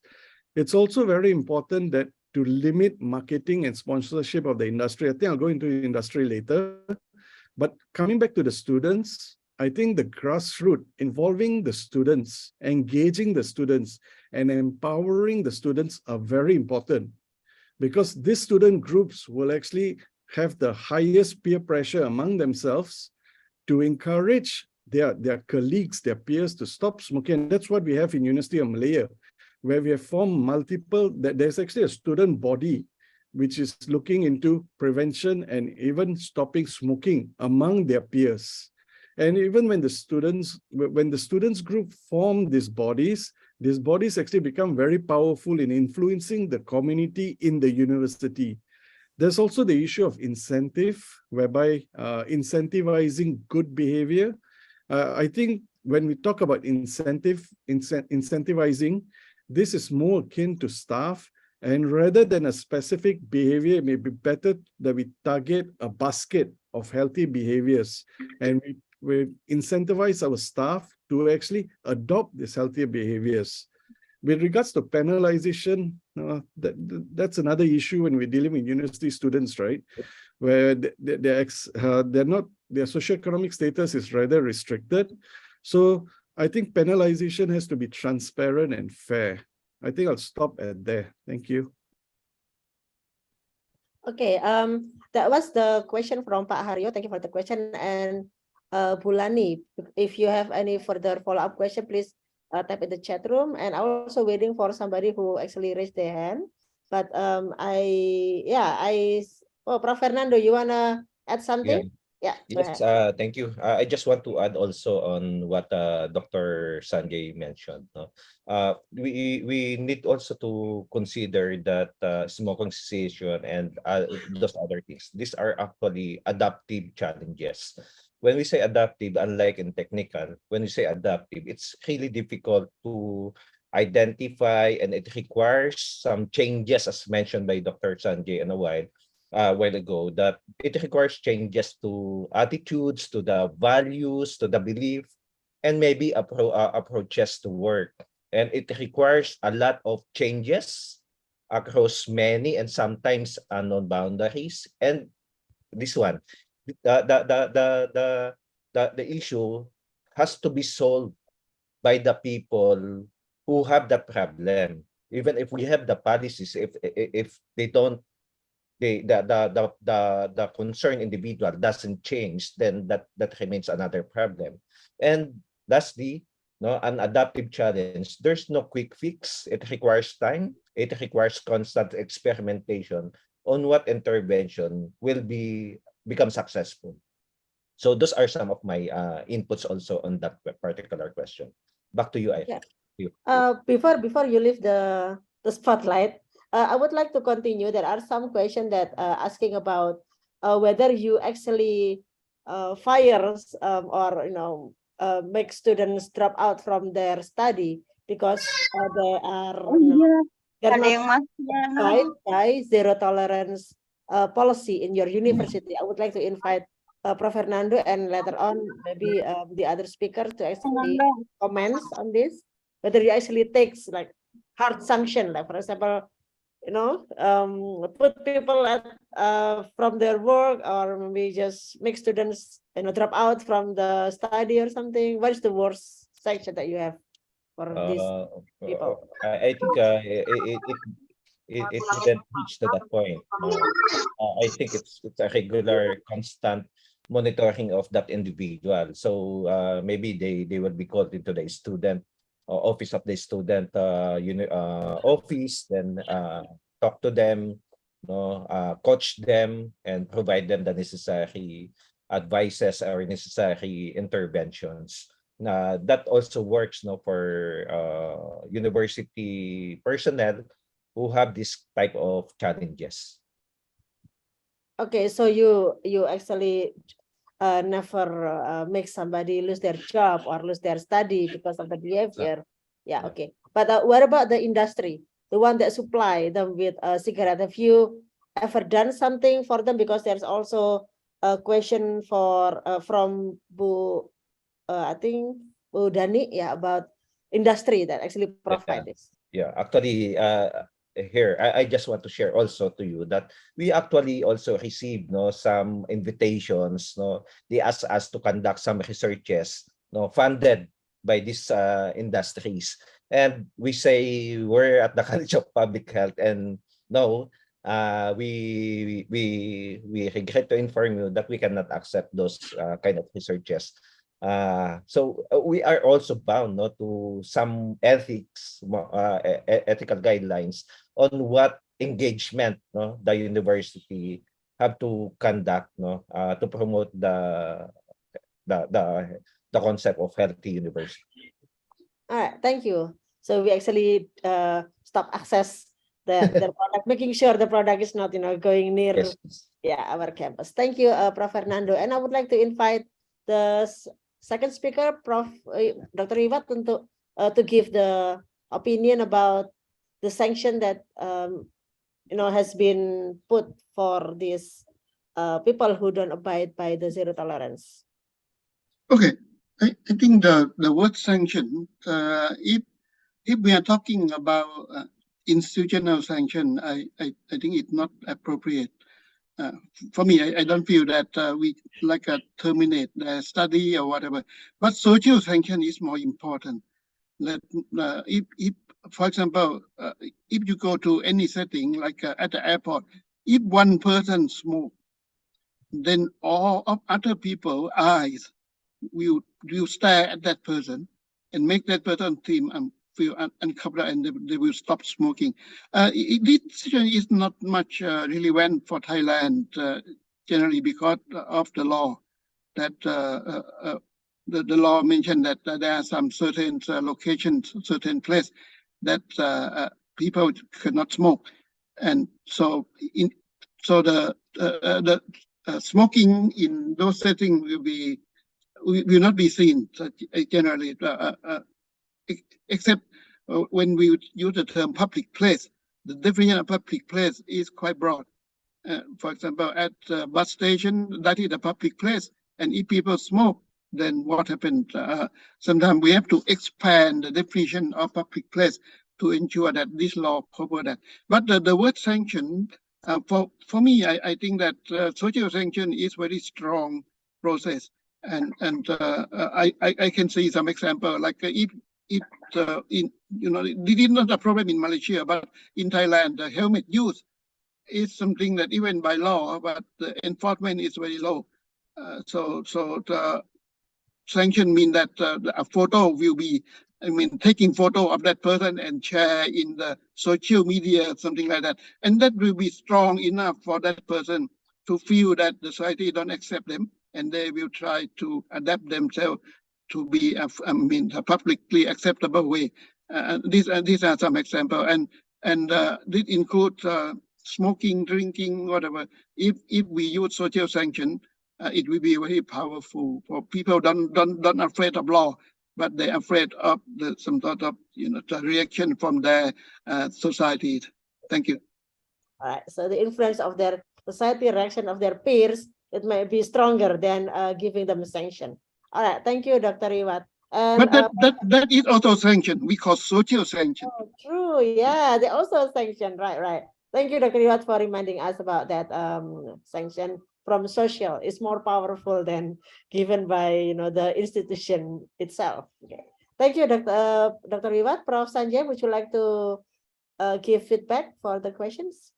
Yeah, so specifically to smoking, there is regulation there that you could eventually terminate someone. That means initially you could put a warning letter and then follow that up with termination, but that has never been done. So typically what happens is the staff gets counseled and the staff gets warned, but I've not heard of any termination. With regards to compounds, so the issue is you need to be given the authority by the government to compound, and that is rather limited at the moment. So as Prof. Iwat say, maybe we're using social sanctions where the academic, if someone of higher power or higher authority looks at you in a disfavorable way, then you would stop the behavior in public in front of that person. Fingers crossed. Thank you. All right, okay. And we still have like 4 minutes, so maybe I would like to invite you to give us like a closing remark, like something that we can carry back home and then remind ourselves that we are part of this larger society in creating health promotion for all, something like that. So maybe start from you, Prof. Sanjay, while you are here with me in the spotlight. Could you give a closing remark, a strong one for us? So I think I'll go back to the students of the future of the nation. So as we build a healthier student community, surround them with an environment which is healthy, we are moving forward to building a healthier nation. Thank you. All right. And wait, while you're here, can I ask my community to, we have a certificate for you. So yeah, could you help us? Yeah, could you help to spotlight Prof. Sanjay and the certificate? Yeah. All right. So where is Prof. Sanjay? I cannot see him in the spotlight.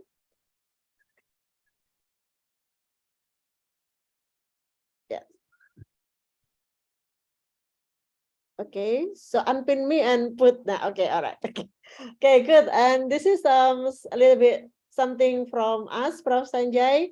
Thank you for sharing your talks, your speech in this today's webinar, international webinar. Thank you, and we are hoping that we can collaborate more in the future. And thank you for. Thank you very much. It was my pleasure. All right, thank you. All right, and the next one, I would like to invite the first speaker, Prof. Fernando, to give a closing remark, and we will also put you on the spotlight with your certificate. Okay, thank you, Eka. No, so I would like just to highlight the role, no, the important, the unique role of the university, just like ours, no, in somehow contributing, no, to the national development, promoting healthy universities, healthy settings, no, and in attaining the sustainable development targets. I would also like to somehow highlight, no, the role of the local leaders, no, the role of the people, no, at the community level in addressing, no, their own problem to somehow maintain, no, that healthy life, no, and better better health, no, in the community. So with that, thank you very much, no, to the organizers, to the Universitas Erlanga, no, for this opportunity to be here today and participate in this discussion. Thank you so much for delivering your speech today, and I would like to, give appreciation with this certificate, and hopefully we can collaborate more in the future. Thank you, Prof. Fernando. And next you. one, I would like to invite Prof. Dr. Wiwat, yeah, the one Okay. who start them all with Okay. Thank Healthy you. University Framework. Yes. Would you like to give us a strong remark in regards to creating a healthy campus for all of us? Yes, I thank the organizer to arranging this webinar because it raised the importance of health promotion in university setting.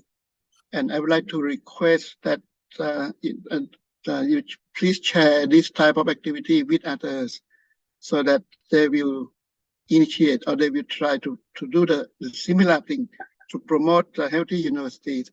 And look, you can see that the presentation of Professor Fernando, Professor Sanchez raised the importance of only a few topics of health promotion, like nutrition, like a zero tolerance, but there are many more. I said many more, I mean 22 altogether, based on the Black Book, which is agreeable by all directors of the university network members. So to promote this Black Book is important. Each university should use this Black Book as I can say as a prototype, no, as a principle of promoting health promotion based on these 22 areas. And this today, the chair, the vice rector already mentioned about the ranking, rating of we call the healthy university rating system, 4-star. And I think in the future, all the university will be 5-star health health promotion level. And to become like that, we need some sort of sharing of experience. How can we bypass our struggle and copy the best practice of others? And that means we need a lot of experience sharing activities. And this webinar is one of them. And so that we can quickly attain our success in promoting health. And with this success, it will be a prototype for the success of country to achieve the SDG. Thank you very much. Thank you so much for the strong remarks that we need to continue working on this one. And we have the guideline book that can be downloaded for free. And by becoming a healthy university campus, then it means we also bring our country to, to be healthy as well. All right. Thank you all the presenters for today's session. And if you like, if you have other activities, please feel free. I mean, you are welcome to leave the Zoom, but if you like to continue participate, we also would like that very much. All right, thank you so much. Thank you. Okay, thank you. Stay happy and healthy. Thank you. Thank you. All right. Thank you, Prof. Wiwat, Prof. Fernando, and Prof. Thank you. Manje. Thank you very much. All right, I think we are on track right now. Is 10:48, and we are continue with the second session. In the second session, we have, let me see my note. We have the fourth speaker, which is Dr. Asti Widyastuti MSc PH. Nanti akan membawakan judul with the title of Healthy Campus Program, How to Create Happy and Healthy Campus. And then we will continue with the fifth speaker, which is Dr. Sriwidati Assos MSE, and she will deliver the Happy and Healthy Campus. So I would like to invite the first speaker, the fourth speaker, Dr. Asti Widyastuti, and then I would like to share her CV. Let me see.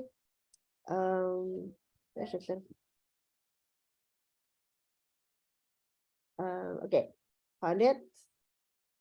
Okay, I would like to, yeah, thank you. Thank you. So Okay, Doctor, I haven't shared this with you. This is still on my screen. Sorry. Okay, Dr. ST is our long-time partner, and she helps a lot by working with the Ministry of Health, help us with the post-bindu kit that we have used for, I think, twice, and will be third activity during to check the health of student and staff. So mostly staff. So Dr. ST Widyastuti MSJPH work at the Ministry of Health. I'm not sure about the English word of P2 PTM, Bu. Maybe you can explain that later to us. And then Series Directorate, Bu. yeah, NCD's Non-Communicable Disease Oh. Directorate. NCD's Directorate. Thank you for explaining that to us. I think that's very important. Dr. Wiwat also and the other speaker also mentioned that how important to prevent the NCDs. All right, and then you got your master from Griffith University. I was there actually for 3 months with SAMI program, and then I love Griffith University also. And also you got your bachelor from Universitas Diponegoro. Okay, and there's a lot of working experience that Dr. ST has been done. So it will help us a lot to listen to her talk today. And please feel free to ask question for Dr. ST through chat room, or you can raise your hand when we arrive at the Q&A session. I will stop share, and I would love to look at your presentation, Dr. ST. So time and screens is yours for 30 minutes. Thank you, Bu Ira, for giving us opportunity to have this important meeting today. And Assalamualaikum warahmatullahi wabarakatuh. Good morning to the all participants and also the distinguished speakers, dean and chancellor, vice chancellor, vice rectors. It's my honor to share an experience from the MOH, what we have done and collaborate with the several campus to develop healthy campus programs. So is my presentation on screen yet? Yes, we can Okay. see. Yeah, we can see the screen. Okay, that's good. Okay, we begin. Okay. Okay.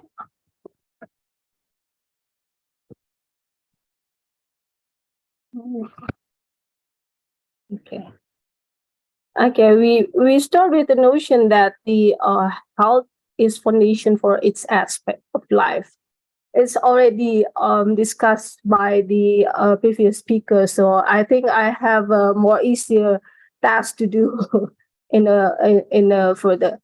So to reach a state of complete physical, mental, and social well-being, an individual or a group of people must be able to identify and to realize aspiration to satisfy needs and to change or cope with the environment.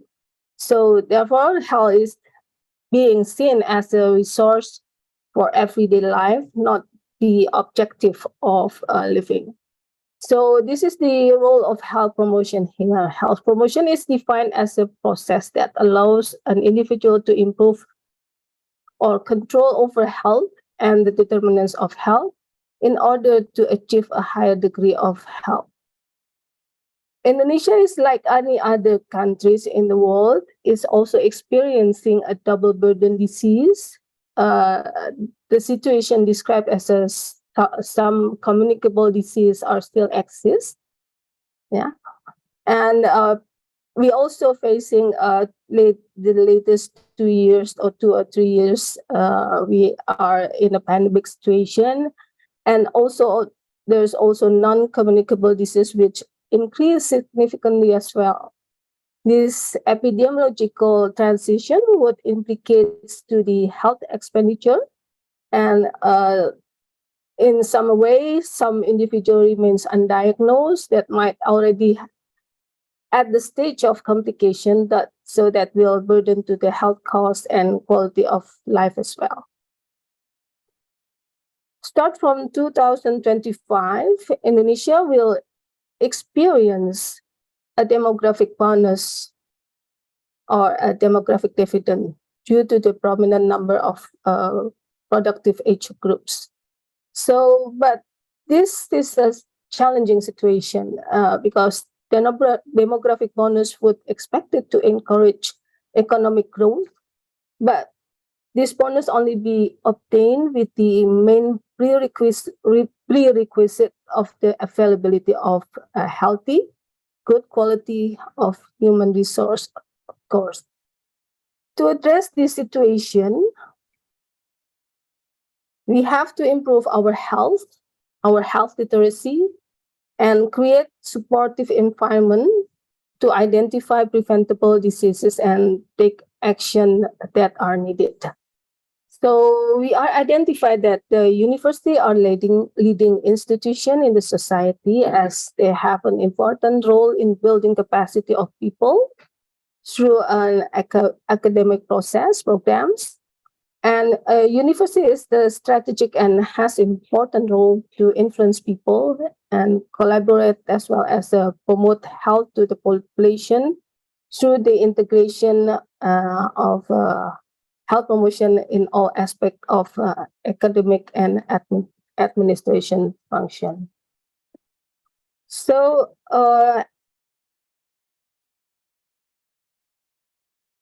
actually, previous speakers mentioned that we have two modalities here. We have health promoting university. In 1998, WHO has launched health promoting university. This is one of ecological model that create the health promoting example. And in 2016, ASEAN University Network developed a healthy university framework that has been discussed by the Dr. Viwat, and it's already in the internet, and everybody can download it freely. And the other hand, we have also a global target that has to be achieved by each single country in the world in global. So we think that the healthy campus is also contributes to this global target, and so in the target that will not allow anyone to left behind. So in line with this target and indicators. Sorry. Indonesia actually have the presidential decree on healthy movement, and Ministry of Health adopted these two notion of health promoting university notions, and collaborate with the several university, including Erlangga University, in developing healthy campus. So the Ministry of Health, as a first step, is to integrate health efforts to the policy and activities on the campus. So maybe like any other campus in the world, in Indonesia, university has three main role function, as known as the Tridharma Perguruan Tinggi, namely education, research and development, and also as a public or community service. These three main functions have to plan and integrate to change behavior. Yeah, so they can supportive environments and health service are expected to be integrated and synergized with the three main functions of the institution, so that the maximum of potential capacity of all personnel in campus can be obtained, that each individual would have improved their quality of life and live prosper, and have a high attainment of a health status. So this is the main aims of the Healthy Campus. The objective of the campus is we want to develop Healthy Campus to encourage everyone who lives in campus are healthy and prosperous, so that they can contribute more to do all aspect in the living in the campus.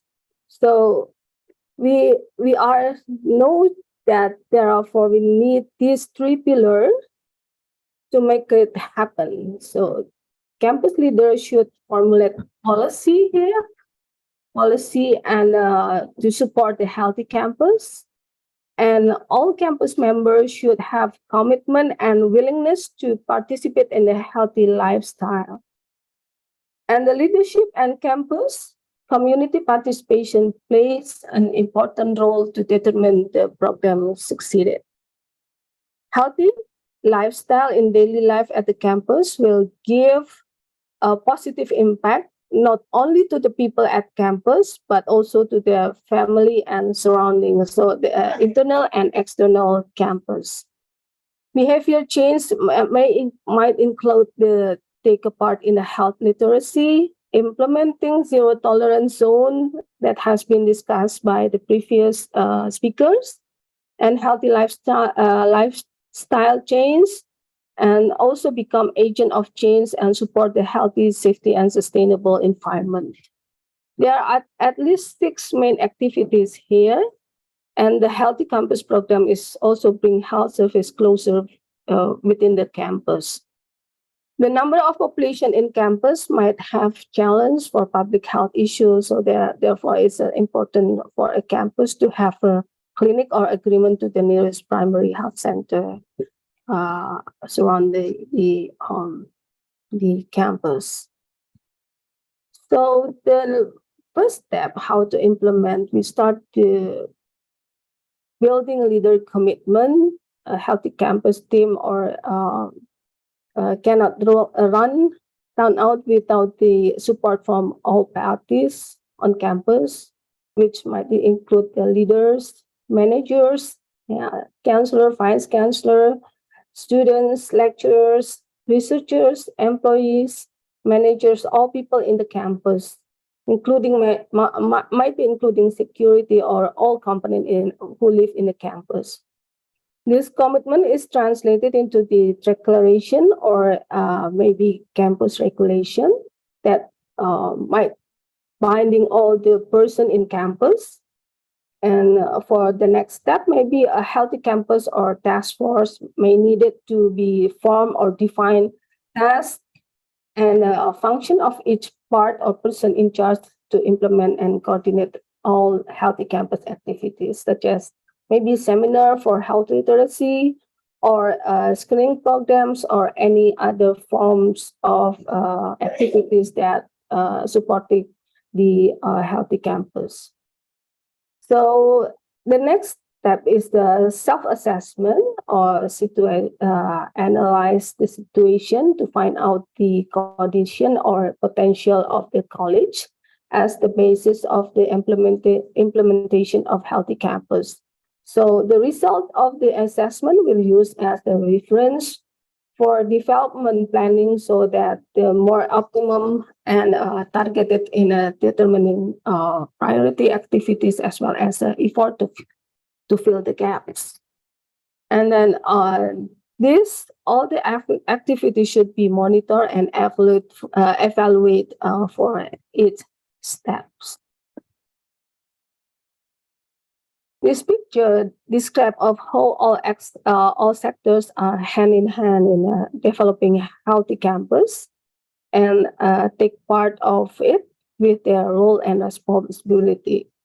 We can see that MOH or Minister of Education might be support for developing the healthy campus or policy that might need it, and then assistance and maybe some data collecting by the activities that has been done. And we are also involving our colleagues from the province health office and also the district, as well as the primary health centers at the nearest campus. And the right side, the university might support from the policy and budget allocation, and might be human resource and any means or any support that might doing healthy campus running well. And then also there's also we need a campus community that participate and committed to the all the campus programs. And also there we might need support from the external campus environment, such as maybe the partnership or any other the alumni maybe that might support the healthy campus program.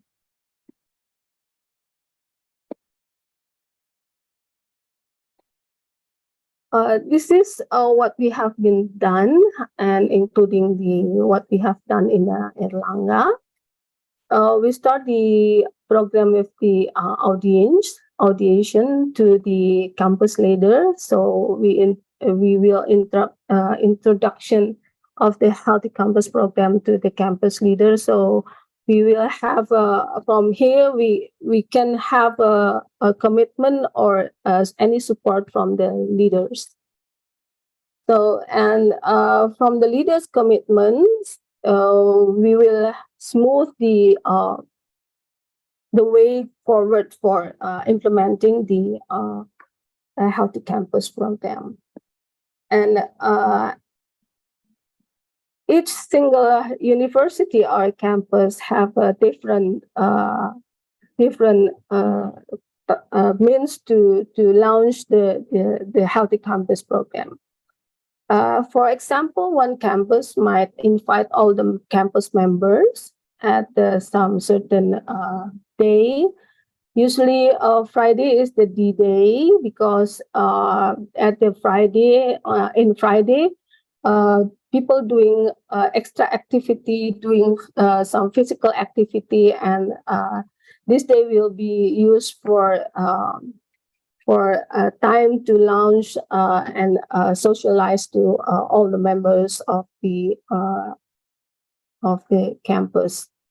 And some other campus might use the media by television or the social media to promote and to socialize, to disseminate the information of the campus programs, healthy campus program, to have a support, to participate, to advocate all the members to participate and support the healthy campus program. This is what we have done in during the orientation program. Yeah, we share what we can do in a perspective of the health program, and maybe if there's also any thoughts or any inspiring moment that can be blended with the all the university activities, we can discuss during the workshop or during the induction program. So during the pandemic, we are doing in online, but during the transition program, we are still doing the offline with the specific specific protection, of course, with the doing the physical distancing and doing protocols during the pandemics. And in a conclusion, I can say that the Healthy Campus is a good program. Yes, it's a systematic approach that allow everybody to participate within this program. And I would say that the healthy lifestyle is becomes as a part of daily life in a campus. and so that the campus would create a supportive environment to enhance healthy well-being, and of course that would be implicates to enhance also quality of life in the campus setting.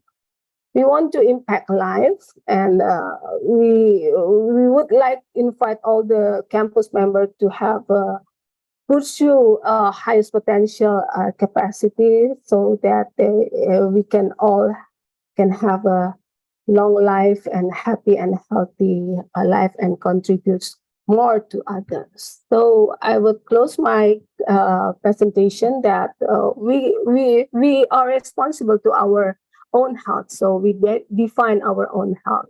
So I thank you, and I refer back to Ira as a moderator. Thank you. Thank you, Dr. ST. You have 5 more minutes left on your time, actually. Amazing, amazing. I would allow somebody who actually pay attention to the time limit, because we do have a time restriction. But there's a lot that you can give during your 25 minutes of presentation. I think you should add some of our pictures together from Unair. Yeah, I missed that. I'm so sorry, but Yeah, it's fine. But we have a lot okay, of I will evidence that revise it. I will ah, revise it. Okay then. yeah, because we do have a lot of evidence that because Yes, sure. through you, there's a lot of things that you have been given us to help us to actually create a screening activity for the staff of Unair. So Oh, that's good. thank That's you. good. Love to hear that. All right. So I will invite the participant to actually ask a question through chat room, or you can just simply raise your hand during the Q&A session. But for now, I would like to invite the second speaker, Bu Esti. So Okay, please, please. please stay until the Q&A session, and we will give you a certificate by the end. Right. So the second speaker, I would like to share the curriculum vitae. This is a dear friend of mine, yeah, and she's working alongside with me for a long time, and she's currently the head of Erlangga Health Promotion Center. So Dr. Sriwidati Esos MSE. I highlight some of the important things here because I'm pretty sure she also has a long curriculum vitae. With her permission, I will share it with you through the chat room. She got her doctoral degree from Nusa Erlangga in health science major. Before that, she get the master from the Universitas Indonesia and her bachelor from 11 Maret University. And this is the research area that she is currently involved with. I just gonna scroll down, and the publication that she has conducted during the years. Okay, see, I don't want to read everything because there's a lot of things here. So she's very productive. And participation in dissemination of no tobacco is, I think this is the one that mainly highlight from her activities. So she's currently an activist in Say No to Tobacco. So maybe she can also share something about that also. And she joined a lot of trainings, and that's it. With your permission, Bu Widati, I would like to share this with the participant in the chat room. But for now, I would like to invite you to give your speech for the next 30 minutes before we conduct Q&A session. Time and screen is yours. Okay, thank you, Bu Ira. Thank you for the introduction about myself. Assalamualaikum warahmatullahi wabarakatuh. Waalaikumsalam.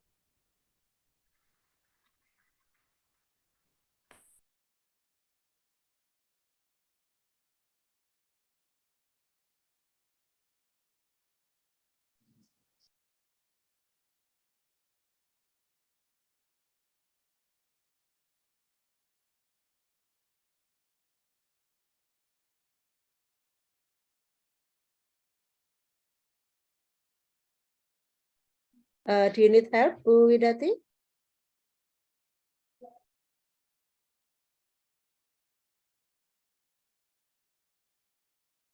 Widati, are you still with us?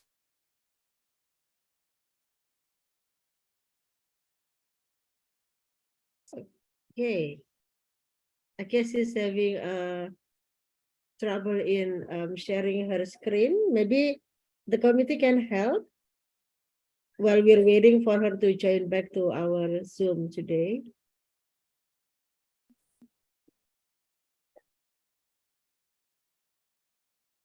Yeah, and now we should wait for her to sign in to the Zoom. All right. So please, I would like to invite participants also to ask the question for the speaker 4 and 5. And I see one of them already in the chat room. So if Dr. Esti, I would like to read it first and then maybe prepare the answer in the Q&A session. Please welcome to do so. And also I would like to let you know that I would also invite people who would like to ask directly to the speakers by raising their hands in the Q&A session. Widati is joining us again. Widati, we will help you in sharing the screen so it won't be a burden to your internet connection. Is it okay? Are you working right now? I lost my I lost my connection for a while.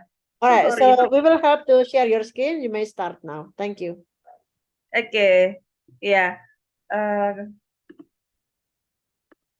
Okay, next slide. Yeah, next slide. Yeah, next slide. Yeah, this is Erlangga Health Promotion Center. Before this slide, wait 4 minutes. Before this slide. So, yeah. Erlangga Health Promotion Center is health promotion in Erlangga University to evolve from the academic community of Erlangga University and the environment to be able to increase their health status. And so we approach to create learning environment and organizational culture that enhance the health, well-being, and sustainability of our communities and enable people to achieve their full potential health. Next slide. Yeah, UNER have signed commitment as Center of Health and Wellness in 2019, while we joined with international conference on HPN in Philippines. And so after the commitment, all of the staff and our leaders have commitment to make healthy university and happy and healthy university in Erlangga. Next slide. Yeah, this is the evidence of commitment of our leaders. Our rector, Pak Rector, give us the workspace, the office from the Erlangga Promotion Center in the building of Nanisar 410. And Pak Rector, our leader, has signed the regulation on the commitment to have the team, the body who responsible of the happy and healthy university in Erlangga. Next slide. And the happy and healthy university campus, we refers to the health promoting university of Erlangga of LHPN, Asia University Network for Health Promotion Network. And the agenda on the framework is the policy and planning of healthy university. So all of our planning and our policy is about healthy and supportive workplace and academic and curricular and the wider community and health promoting physical activity and environment. Next slide. Maybe I will share by my own self, yeah. Yeah, go ahead. Okay, stop sharing. Yeah. Okay. Yeah. It's easier to share by yourself, actually.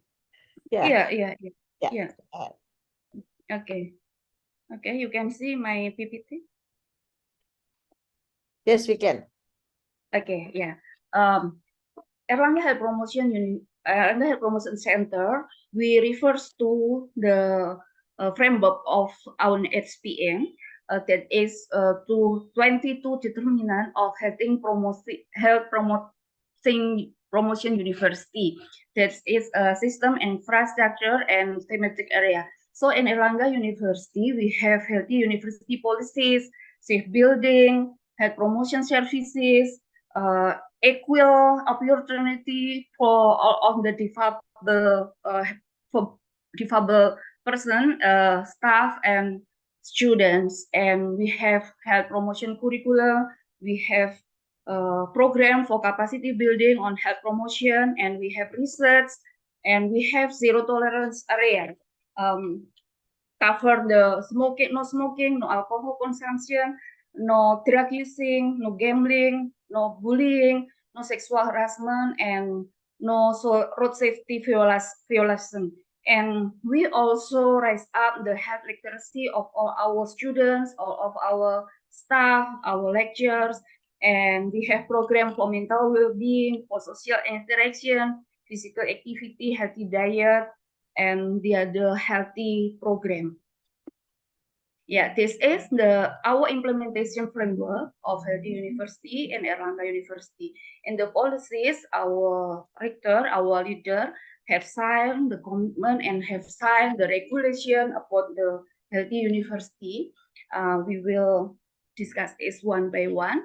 And our rector also signed the document of the responsible body university committee, namely AHP or Erlangga Health Promotion Center. Yeah, and in the process, we have activities and program for the thematic areas, cover anti-smoking program, alcohol-free initiative, enforcement team, for safety, and health literacy for mental well-being, stress management, social relationship, yeah.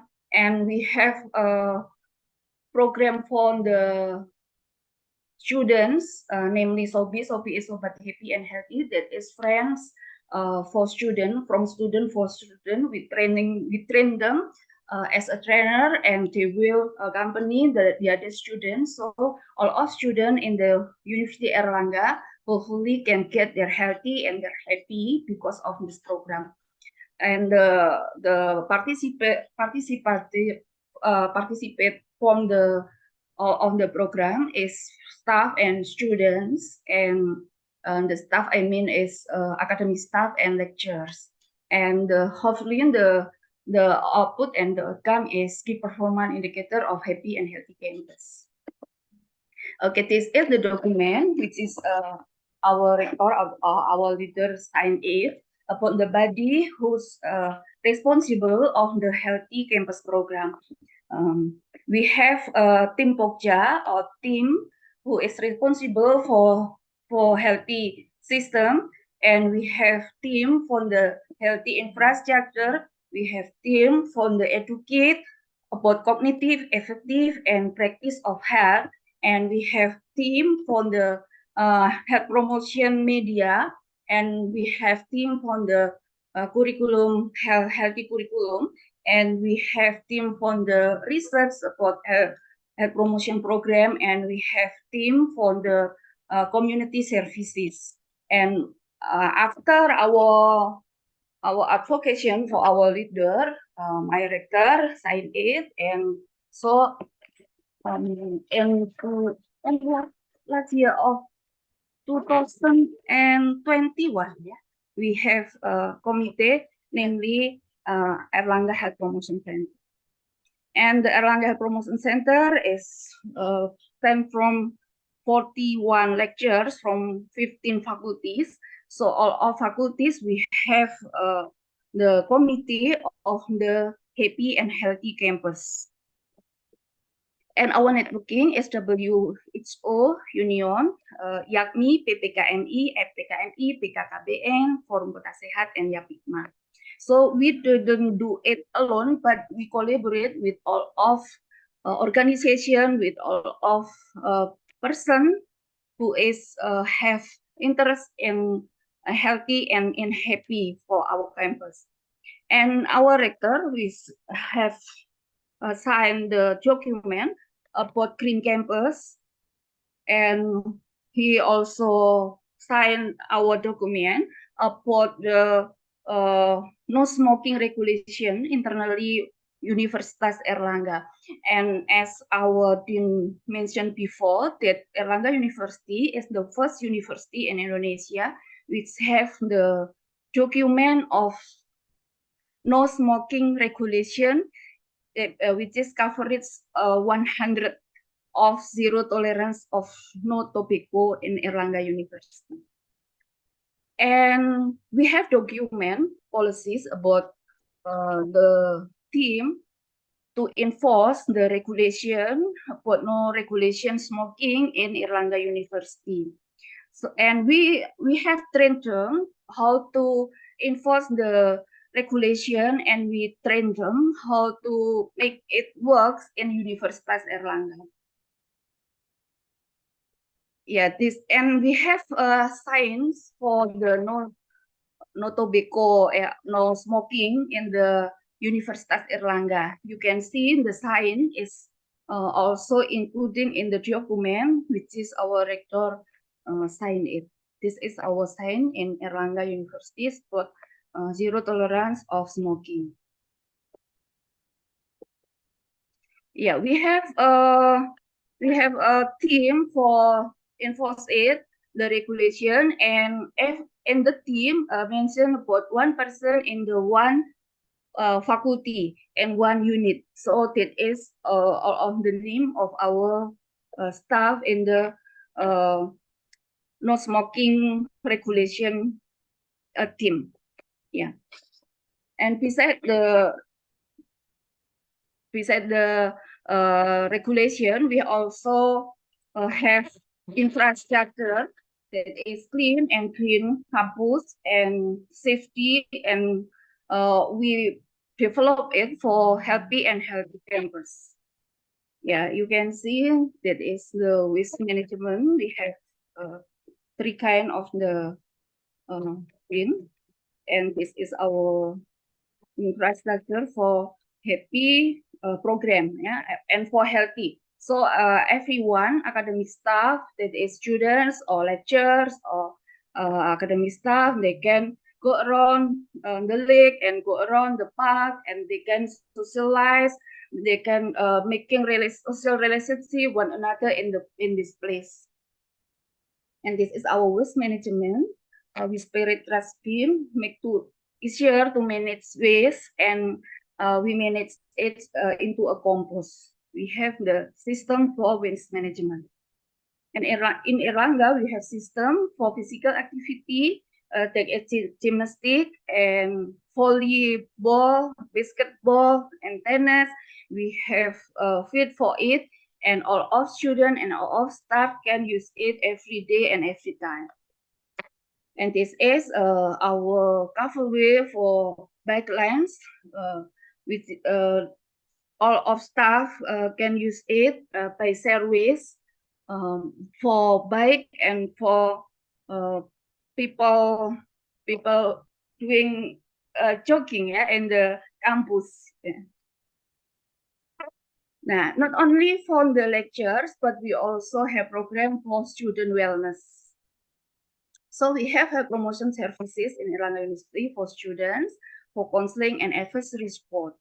This is our counseling room, namely SOPI room. SOPI is Sobat Happy and Healthy, that is friendship for peer educator from student for students.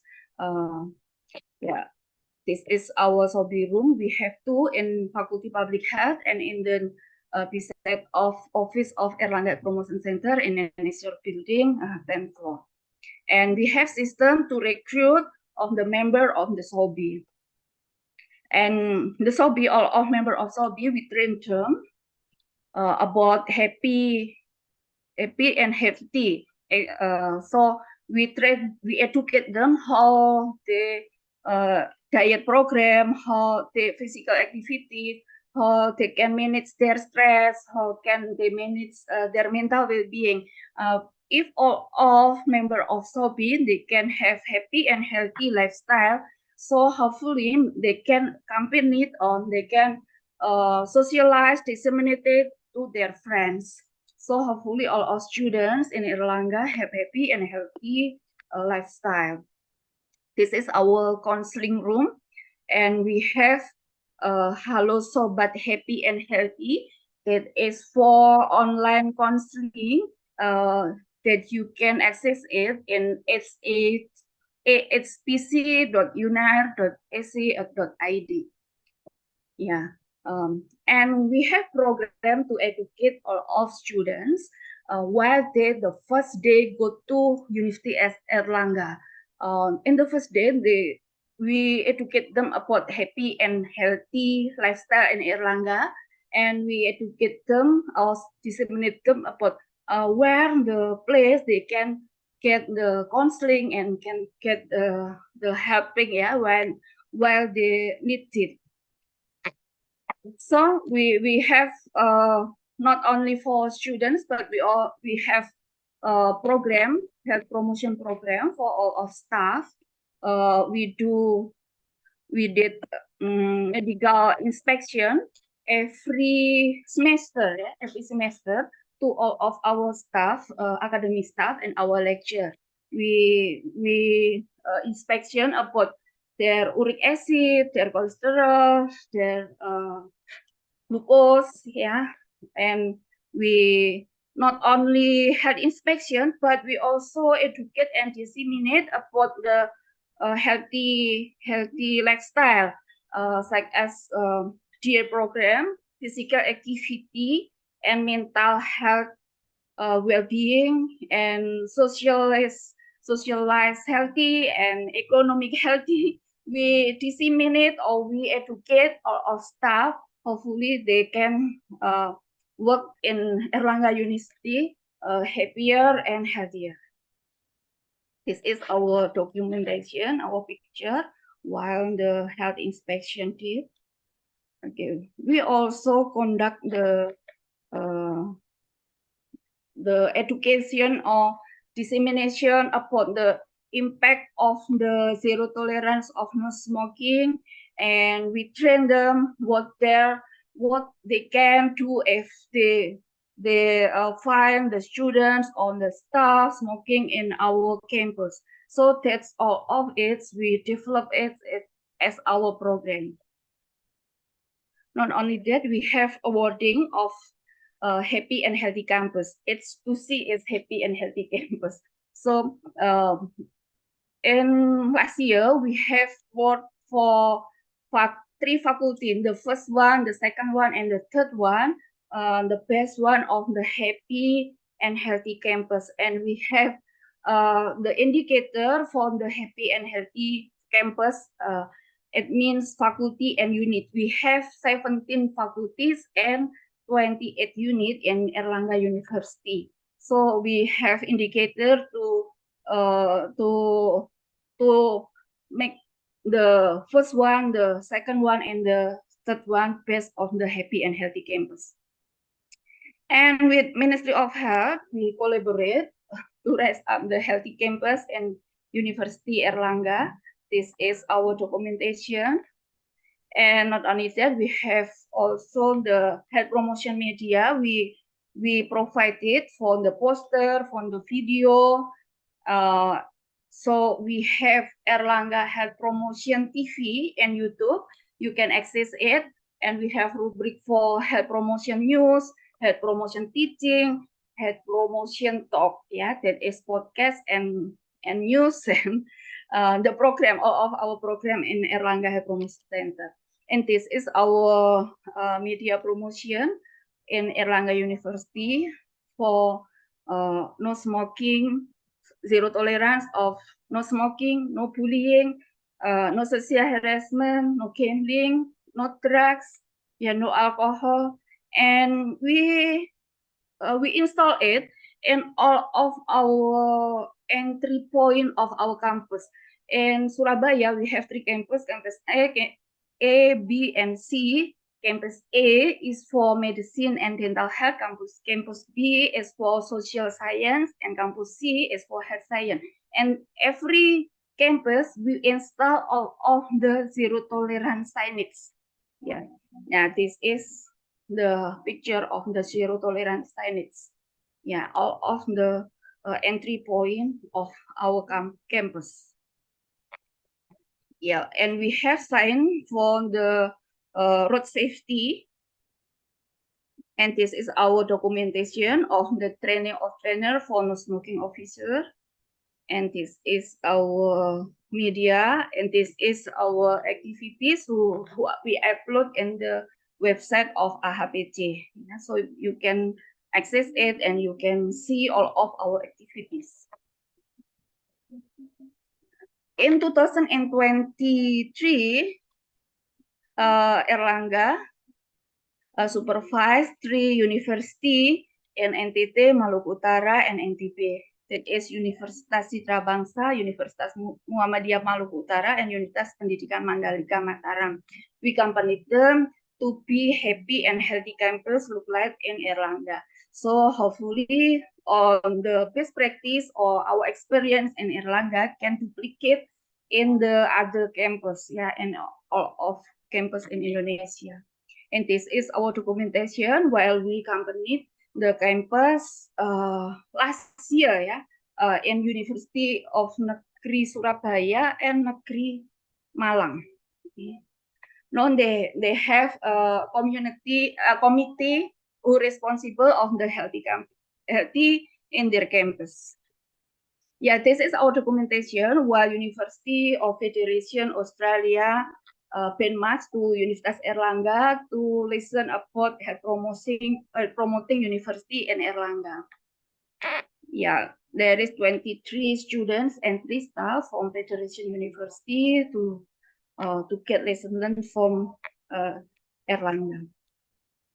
Yeah, okay, this is our contact. Thank you. Thank you for Bu Ira, maybe. Yeah. Sorry. Thank you, Dr. Sri Widati. This is also before the time run out, you finish your presentation, which is great. Yeah. So thank you for, in a short time, you explain a lot about Erlangga Health Promotion Center with all the activities. And some of them are in line with with Healthy University Framework from AUN HPN. So Dr. Iwat will be pleased to see that our university actually has follow up the guideline that created by AUN HPN, Dr. Iwat. I saw you still here, so I just want to mention that and emphasize that. And also, Dr. Esti also emphasized that Ministry of Health support us in creating a healthy university that we call Kampus Sehat, right, Bu Esti? Yeah, so everything, everybody, every stakeholder in Indonesia are working towards to become healthy and happy campus. All right, thank you, Bu Sri Widati. And now we are entering the Q&A session. Please, I ask the participant to raise their hand if you want to ask directly to the speakers for the second session. Otherwise, I'm going to read the chat room first. And I know in the chat room, the question are all for Dr. SD, but I see some of them are actually related to the one that Bu Sri Widati are actually just shared just now. So I would like to mention the first one is from the Bu Dani Iga Prasiska. She asked about the Germas, and then is there any plan to expand the concept of healthy campus to other organization or governmental organization?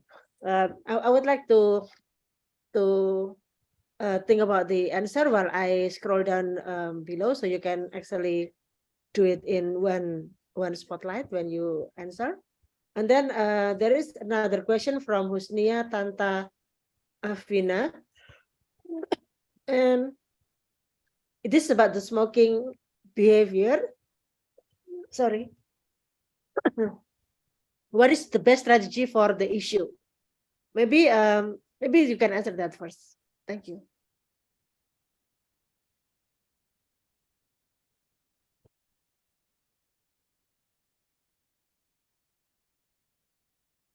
Please feel free to answer, Dr. Asti. Okay, thank you, Ira. I would like to answer from Pak Dodi. Jadi plan to expand the concept of healthy, improve health lifestyle. Yes, Okay. I identified that the healthy movement of Germas should be should be supported by at least 18 sectors, related sectors that to support Germas. So, is there any plan to expand the concept of healthy so the Germas becomes most known for or socialized by all the people in Indonesia? Maybe we have to we have to work together, Pak Dani. So it's not only the responsible for from the Ministry of Health, but we all the sectors have to take a part to socialize or to disseminate and play their own role to support the Germas.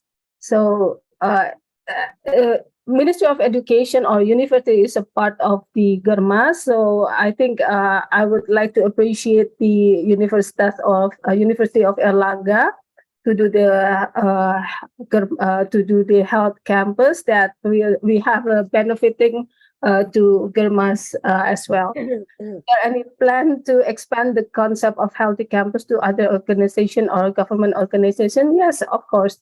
But we acknowledge that the University of Erlangga is also assisting some university to develop the healthy university healthy campus. So it's a good start, and we are encourage other university to do the same as copy their best learning process of healthy campus to other university and to also to become roles models for their whether in internal or external campus. I would like to respond to the Bu Husnia. Uh, Husnia is yeah. asking about the Yeah, for smoking habit around us, yes, yes, it's a the challenge. strategy. It's a challenging issue for smoking and to implement the KP area, smoke-free zone, yeah. So that we are doing we invite the Ministry of Internal Affairs to push the local government to have their own regulation to implement the smoke-free zone. So uh, how we also have a UBM smoking cessation clinics, and also there's quit line smoking for cessation. It's a free free number that can be accessed and have a consultation there. So I think it's we I think in a smoking cessation unit programs, tobacco control program is cannot doing it itself, but we have to do work together, Bu Ira. As a TB is the one of the prominent case as well. It's I think it's opportunity for us. We have actually there are three programs bind together for smoking. It's a TB, smoking, and diabetes as well. So we start to collaborate within the programs, these three programs, but I think maybe we will start from small things and expand broader than. Yeah. And I think you're right, because Ministry of Health are in the central government, right? So Yes. your responsibility is to create a program and then like policy and everything. Yes. So you have to make sure that these behaviors no longer exist, so it won't contribute to the non-communicable disease like this again. All right. Yes. Yes. That's right. Yeah, I think we will have more question for you in the chat room, but I would like to invite Dr. Okay. Widati first, yeah, Yes, because please. I think she also worked a lot in the smoking cessation area. So maybe Widati can share some of the best strategies for the smoking cessation. And also, I think there is another question related to the, are there any standard or indicator to assess the successful of implementation of healthy and happy university? Bu Idati, maybe you can give us the answer for that. Yeah, thank you, Bu Ira. How to do the cessation smoking in Erlangga University? In Erlangga University, we have developed the application for cessation smoking. You can access it in our website. It's erlanggapromocenter.uner.ac.id. That is the application to do cessation smoking. Yeah, and everybody can use it. And we will accompany them for the cessation smoking, and we have team to do it. Yeah, in Erlangga, we collaborate with Ministry of local Ministry Health, local Dinkes, to do the cessation smoking. We develop for every puskesmas primary health care to train them about the cessation smoking. So every puskesmas in Surabaya, every primary healthcare in Surabaya have room for unit berhenti merokok. So that is cessation smoking room. Yeah, and all of the staff, the nurse to nurse every puskesmas, we have trained them. That is collaborate with the Dinkes, Dinkes Kota Surabaya. And we in Faculty of Public Health, we have one room for cessation smoking. And we have Sobat Happy and Healthy, as I mentioned before. We have team from student to student to share and discuss about how to stop smoking, how to stop drugs or alcohol. And we have some teams that is for zero tolerance of smoking, of drugs, and we have team for mental health well-being, and we have team for study problem. Yeah, so the team will discuss. They agree for one time every week or every month to discuss about it and to share about their experience, how they their effort to stop smoking. Yeah, this is we did it in Erlangga University. And what else?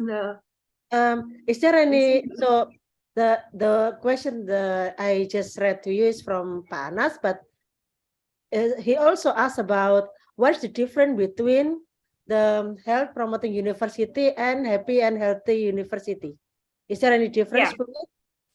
Yeah. Healthy promoting university is the concept that is from AUNHPN, but in Erlangga we adopt it and we develop it with the jargon or slogan Happy and Healthy Campus. So Happy and Healthy Campus is the ideas from Erlangga University that is our developed from the global concept of health promoting university. Okay, that is my answer, Bu Ira. Okay, thank you. And well, you are here, Bu Sri Widati, because there are more questions in the chat room. This is from Pak Redemteus, I think. Okay, so you have been to Kupang actually, right? Wait. Yeah. From, yeah. from Pak Redemteus, yeah.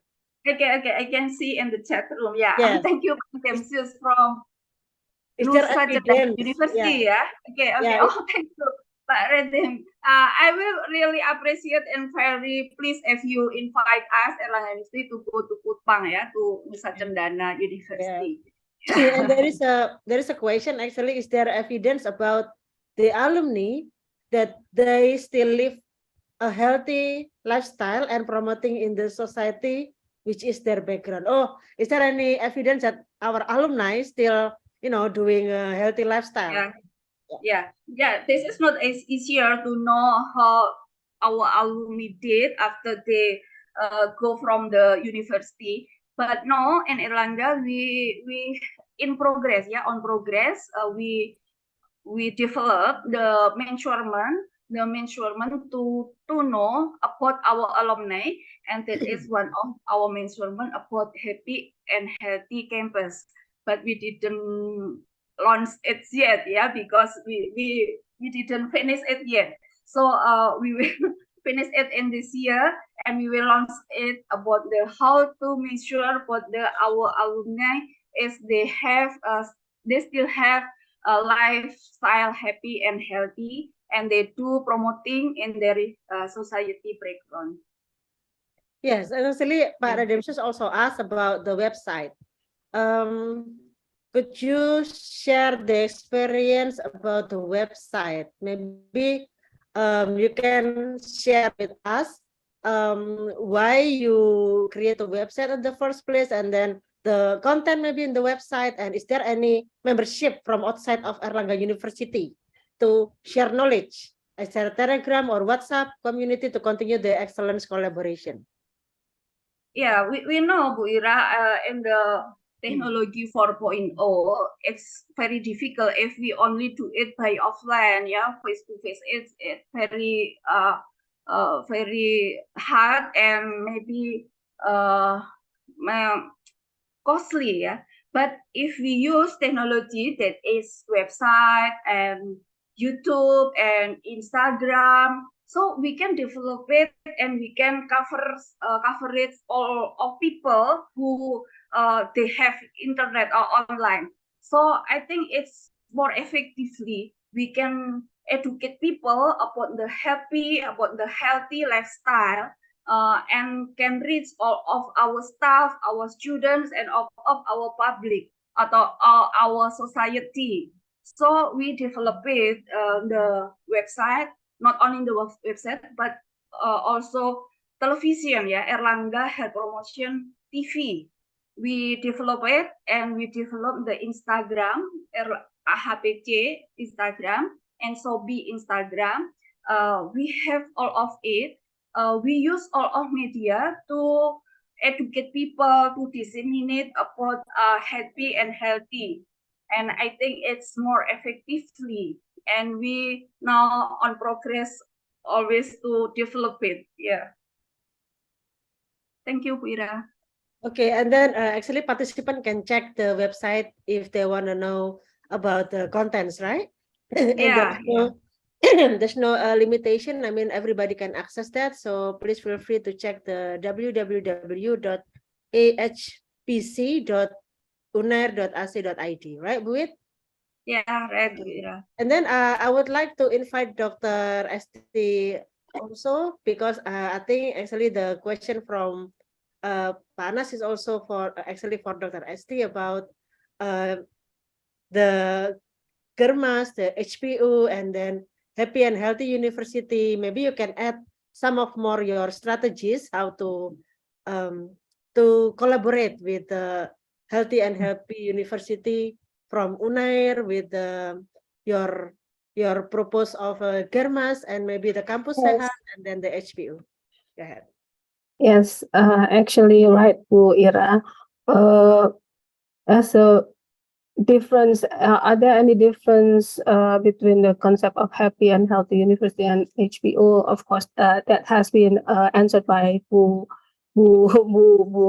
Widati, Bu Sri Widati, that the University of Erlangga give a local context, yeah, give a special unique name for the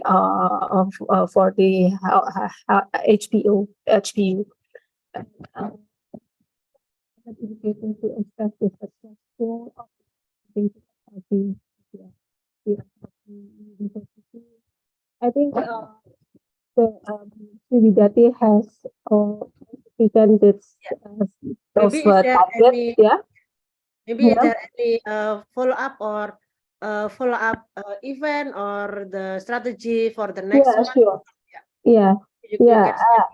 Usually after the introduction, and then after we are having a discussion during the workshop and a seminar, we will evaluate, we will monitor the process that has been implemented within the university. That we will have a what we call it, the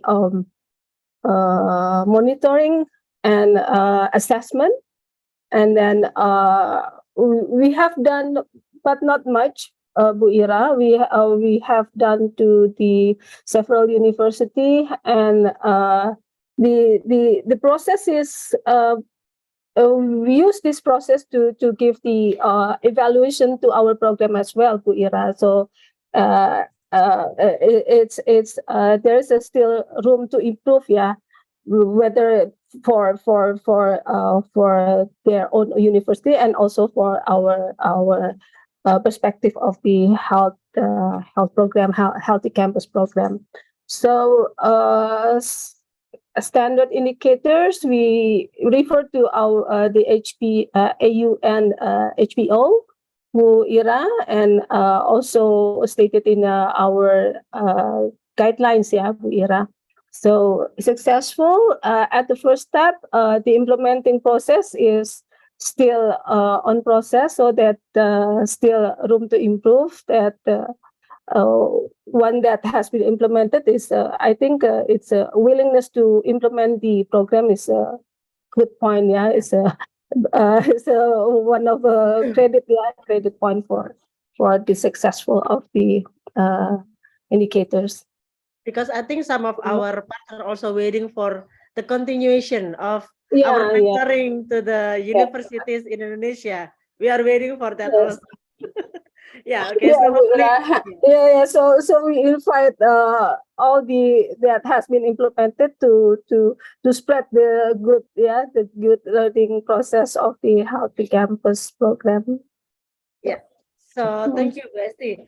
And because I don't see anyone else who raised their hand in the chat room, so I would like you to stay here while we are giving you the certificate for being a speaker for today. You are sharing an amazing presentation for us, but please add some of Unair in your PowerPoint presentation. I will. Yeah.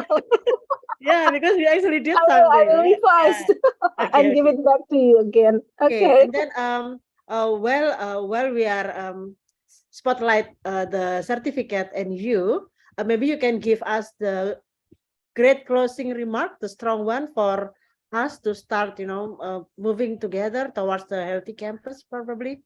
So Yes. yeah, and the committee, please help to share the certificate for Bu Esti. Yes.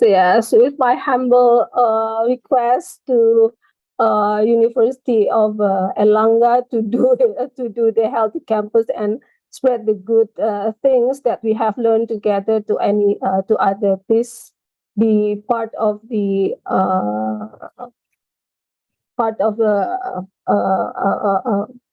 institution to make a change for health impact to others. Thank you, Bu Ira. Okay, thank you, Bu Esti. We will looking forward for more collaboration in the future. Yeah. Sure. Yes. And then Bu Widati, I would like to invite you also. We will give you the certificate. And please, while we're waiting for the certificate, could you give us a closing remark for us? How to create a happy and healthy campus? Okay, thank you, Bu Ira. All participants, we can create our happy and healthy campus and our own university, and we can collaborate for the happy and healthy campus. So you can contact me or Bu Ira to it together. Yeah, moving forward to health promotion university. So your university will be happy and healthy campus, and not only your university, but all of you and all of your staff and your students. Yeah, and I wait for it. Thank you. Okay, thank you, Bu Widati, and thank you, Bu Esti, for wonderful presentation today. And I think we learned a lot about creating healthy campuses, and I think Ministry of Health also give us permission to actually create our own jargon, right, Bu Esti? Yeah, to give us more spirit, to have a uniqueness in creating health promoting university. And Dr. Wiwat is still here. Thank you, Dr. Wiwat. Witnessing that Indonesia are ready to become a health promoting university throughout, because our Ministry of Health give a full support for us, and we are actually the living evidence that Bu Esti has provided us with a lot of tools to create a screening for our staff. So thank you for that, Bu Esti and the Ministry of Health. Thank you, Bu Widati, for giving us, introduce us to the Erlangga Health Promotion Center. And with this, I concluded the second session. So thank you for all the presenters that have given us the valuable information, and we will take this with us forever, and then we will continue to work towards becoming healthier population through creating health promoting university. Thank you, everyone. And then with this, I, as a moderator, apologize for any inconvenience or if there are any words or behavior that I conducted that offended some of you. Please be sure that it is not my intention. So thank you for listening. Thank you for joining until the last session of the panelists. Thank you and good day. Assalamualaikum warahmatullahi wabarakatuh. Thank you, and I return back the session to the Master of Ceremony.